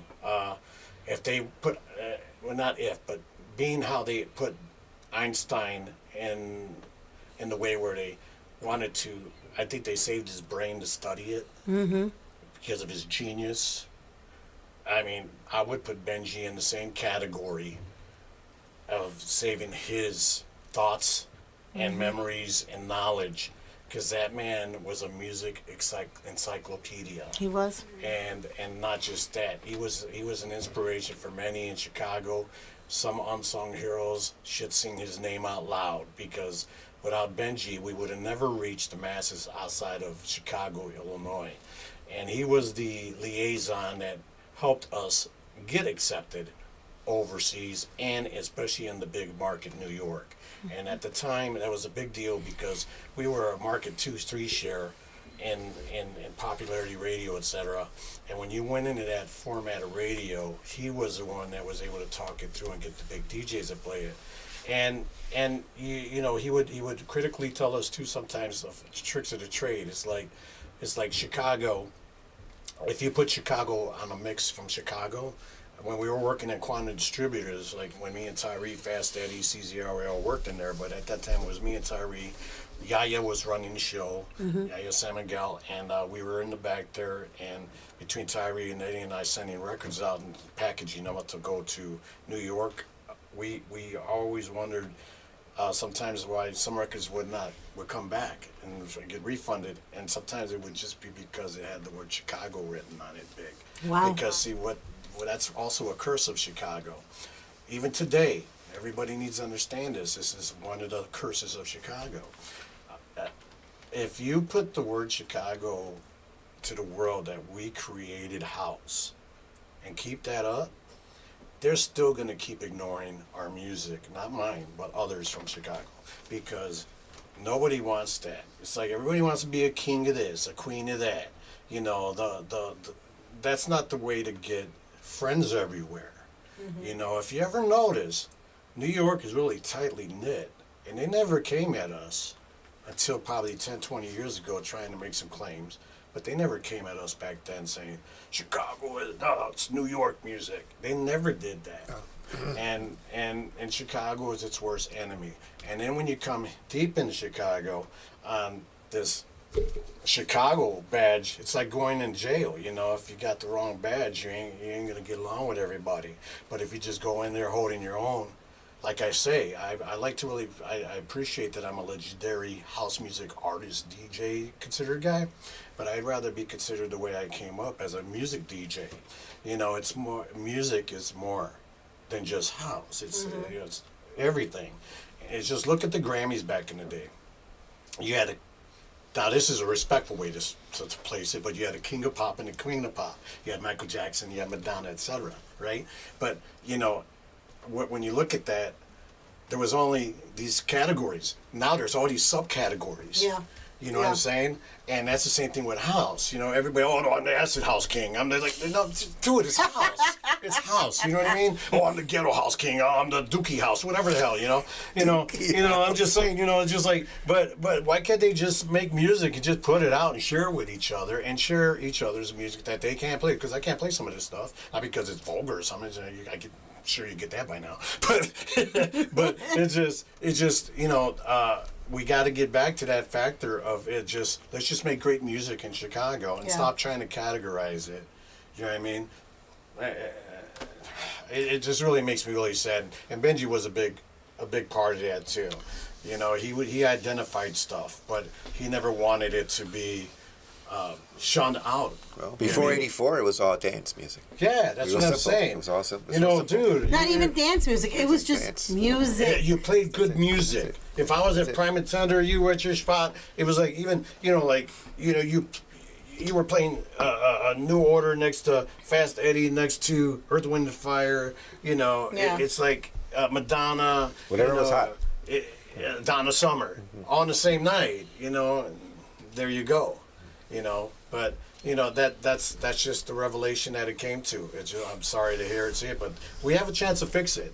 We do, and if we get with the times, look at it like this: David Guetta, you know, all these guys from overseas, you know, the creator of house. Calvin Harris. No, they always credit us. They credit us for their inspiration. There's But what I'm saying is that they don't ask to be coined as that. As a creator and nothing, they just make music. There's nothing, they never really did anything confrontational. You don't see Calvin Harris telling David Guetta, I did this first. I've seen articles that are that have caused a lot of controversy from Billboard. And a couple of other ones. Give me a fun example. Well, the article that came out a few years ago with David Guetta, stating that, you know, they felt that he was I won't say creator of house, but he was the reasoning behind house. And Breaking I think a lot of people, well, a lot of Chicago DJs, were pissed. Well, they have the right to be because they're still living in their own mind. Okay, so what happens is that what he did, he took it internationally. It's just like if you pay like a lot of guys that get Grammys these days, from back till now, they pay a publisher. You can pay a publisher like 20, 15, 30 grand, and they'll get you mixes on certain records. Some of them never even get known. The record gets a Grammy, et cetera, whatever, but at least you still got some kind of push in there, you know what I mean? Because you paid for publishing. So what happens is David Guetta knew where to put his money, okay? And he put it in the right places to get it more international. He ended up paying personalities out there to rap on the songs and stuff like that, you know, to cross it over, you know what I mean? So like when you get the Chicago guys that get pissed off, once again, there we are. I just told you, you know, like, dude, just go with it. You know what I mean? You should go say, hey, can I get a piece of this? You know, can I be man, you're good. You know, can I get on stage with you? You know, like, but they don't. They just keep on putting themselves in the sandpit. They keep digging in the sandpit out here. It's all sandpit digging, and everybody's going for the same thing, nothing. You know, and when, once again, we don't need to claim what he's got. We couldn't anyways, you know. But I'd be very curious to know, and respect, how far more Rafi Rosario and Steve has evolved that we don't even know about. Look at me with what I got here in my itinerary, you know, with my history. I mean, I know Ralphie's, just as big, just as well. I mean, but again, it's just a matter of whether or not people know. Yeah, and again, you know, just like the Chicago artists, you know, literally like this, like, you know, people don't know a lot about my current records out and everything else, and then you probably, you know, I really appreciate you both bringing me into the show and giving me the opportunity to evolve with people in general that, hey, yeah, he's did this and did that, but, you know, like my father, you know, it's like, he always told me, you know, don't show off and this and that growing up. That's why, like, even in the clubs, I never wanted to be in a VIP booth. I was always at the bar with everybody, you know, even if I had extra cash in my pocket. But, you know, it's pretty cool when you could come to it and understand that I didn't get as far in the career I have because I always had to make sure everybody recognized I'm Chicago and you better understand that. That's why I've gotten a lot of acceptance outside of Chicago, especially in New York, which was a big factor. See, back then, a lot of people don't know. There was no Miami, Florida. There was no L.A. barely. The states that had the cities that had the big pool were Chicago, Detroit, and New York, and they were at battle all the time in our scene, you know. And then basically, when you come to it now, it's like I was an A&R director. I was the A&R director for DJ International Records from like 1980. 89 and 93, around the time I hit Billboard, because they knew I had some good pull to help get our records on the charts, and it ended up being that I was the guy that, and don't get mad at me if you bought tapes to DJ and you didn't get picked, but I was the guy you had to get through. I had my office in the building. I had two bins. One were the no-goes and the others were the goals, and I also had a special section for things we could work on, you know. So I would really try to help them understand we need this mix and that mix, and that's from Benji, because Benji's like, yeah, man, that's cool, but dude, you need a New York mix. You don't have to put it on the record. This is a New York mix. Just do a New York style mix. I mean, and a lot of that is basically what a lot of the underground DJs do these days out here that they call cool. Like these recent hotel parties and everything I see, which is crazy because we were a lot more aggressive back then for a moment, and they went right back to what New York was doing, which we used to make fun of. We used to make fun of New York. Think about it. A lot of the old house music artists, they were making hip house, acid house, you could say, I'm just categories in it now, booty house, all that stuff, and all of a sudden they're right back to what we used to call back then, which was deep house. Okay? And that was like more like the Joe Smooth category, you know what I mean? You know what I mean? And that's a big problem here. It is, and we need to get out of it, or not we, but I mean, at least I can tell you this. I mean, with pride, with being proud, my getting away from the Chicago, having to be a Chicago coined record, my record that was New York style, is every time I walk into my house, I could say thank you in the mix, because that record paid my house, and still paying. That's what you got to go for, you know. You got to just be real to yourself and to what people want to dance to and all that stuff, and stop trying to be a gang member. Get out of this gang mentality, you know. Oh, Chicago created it. No, get off of it, everybody. Just be happy and party. Yeah. You know? I That's agree. all. Stay in the mix. And with that, we thank you, Martin Boogieman Could've Luna, gone for another for couple hours, being here but today. I that's know. He has got so much. I mean, you've said a lot. Like, you dropped who you knew, who you met, who you didn't like. I really loved and enjoyed this podcast because it says a lot. And at the end of the day, you've got so much history. But I'm glad that you were able to bring your receipts today. And I know you have so much more history, and we're going to bring you back because you have a lot to say. Part you had two, a lot to say at the conference, so there will be a part 2. But I'm glad you ended it off with Benji because that's going to be my segue. So today is Benji Espinosa's birthday. Happy birthday, Benji. And I want to take this moment to give thanks to Benji because Benji was a huge part of Chicago that I feel gets overlooked quite a bit. I know that when we started this conference, it was about Latinos in the house.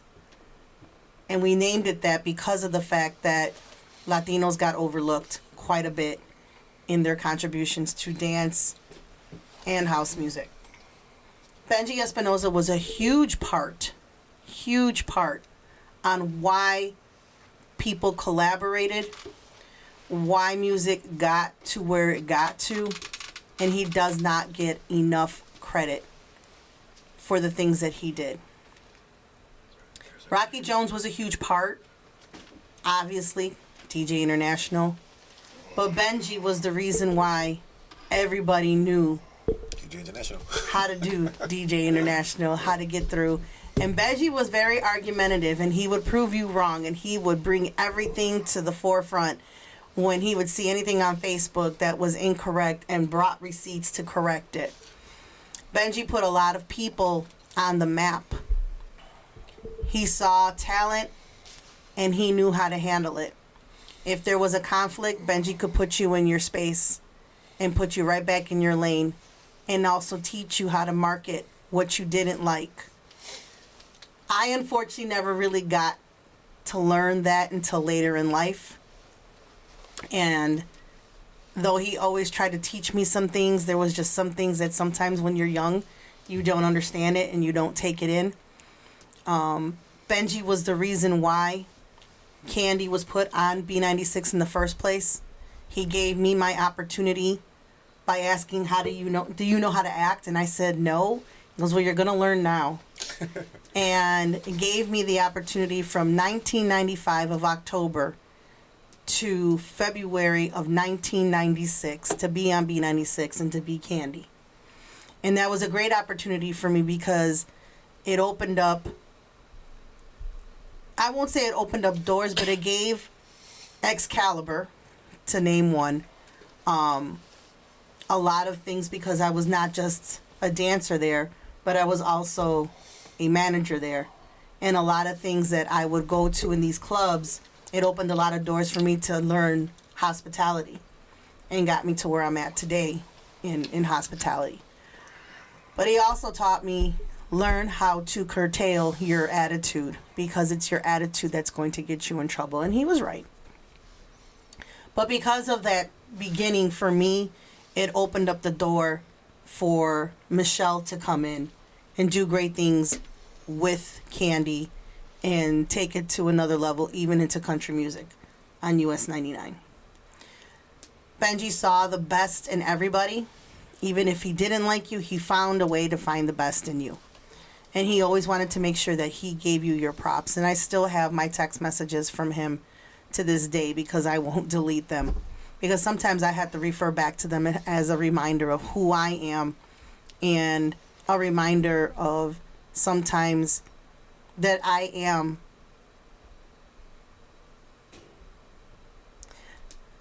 important, that I am special. And Benji was really good for that. He can make you smile and he can empower you and inspire you in so many ways. You talk about crying.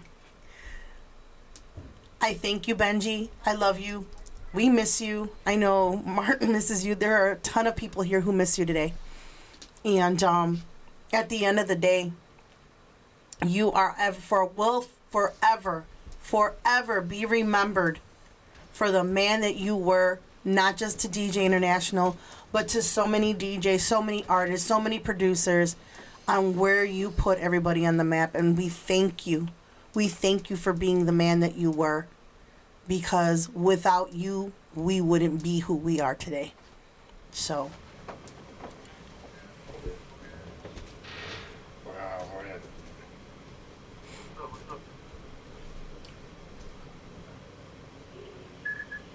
Boogie, nice.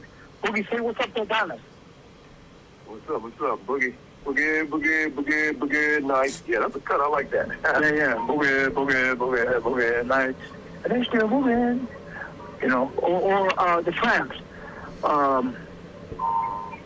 They say some shit, I don't know, I forgot. Hey, Boogie, I'm gonna forward you Adonis's number. Give Adonis a call, man, because he wants to know the exact procedure that you went through to get the music back, because, you know, he ain't never got no residuals, man. He ain't never got no publishing, you know, so he deserves, like everyone else, to get, you know, get paid, man. So he would truly appreciate a call, you know, and that'd be great. All right, brother, man, we'll talk to you soon, man. Have a great one, all right?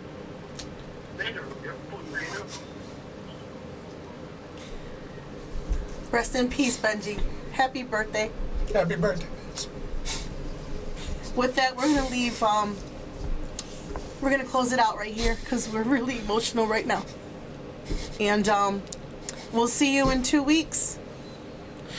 Thank you for tuning in. Thank you. We love you. Thanks. Good night, mix. Good night. Mix. And speak the truth. Hear this voice. We will talk with DJs, producers, artists, and dance groups. All Latino contributions to the scene is strong. With Stephanie Pablo and DJ QMM, you can't go wrong. Nation, don't count us out. It took all of Chicago to evolve the sound. What time, you know? We are Latinos in the house. Forget about that. We are Latinos in the house. We are Latinos in the house. Don't count us out.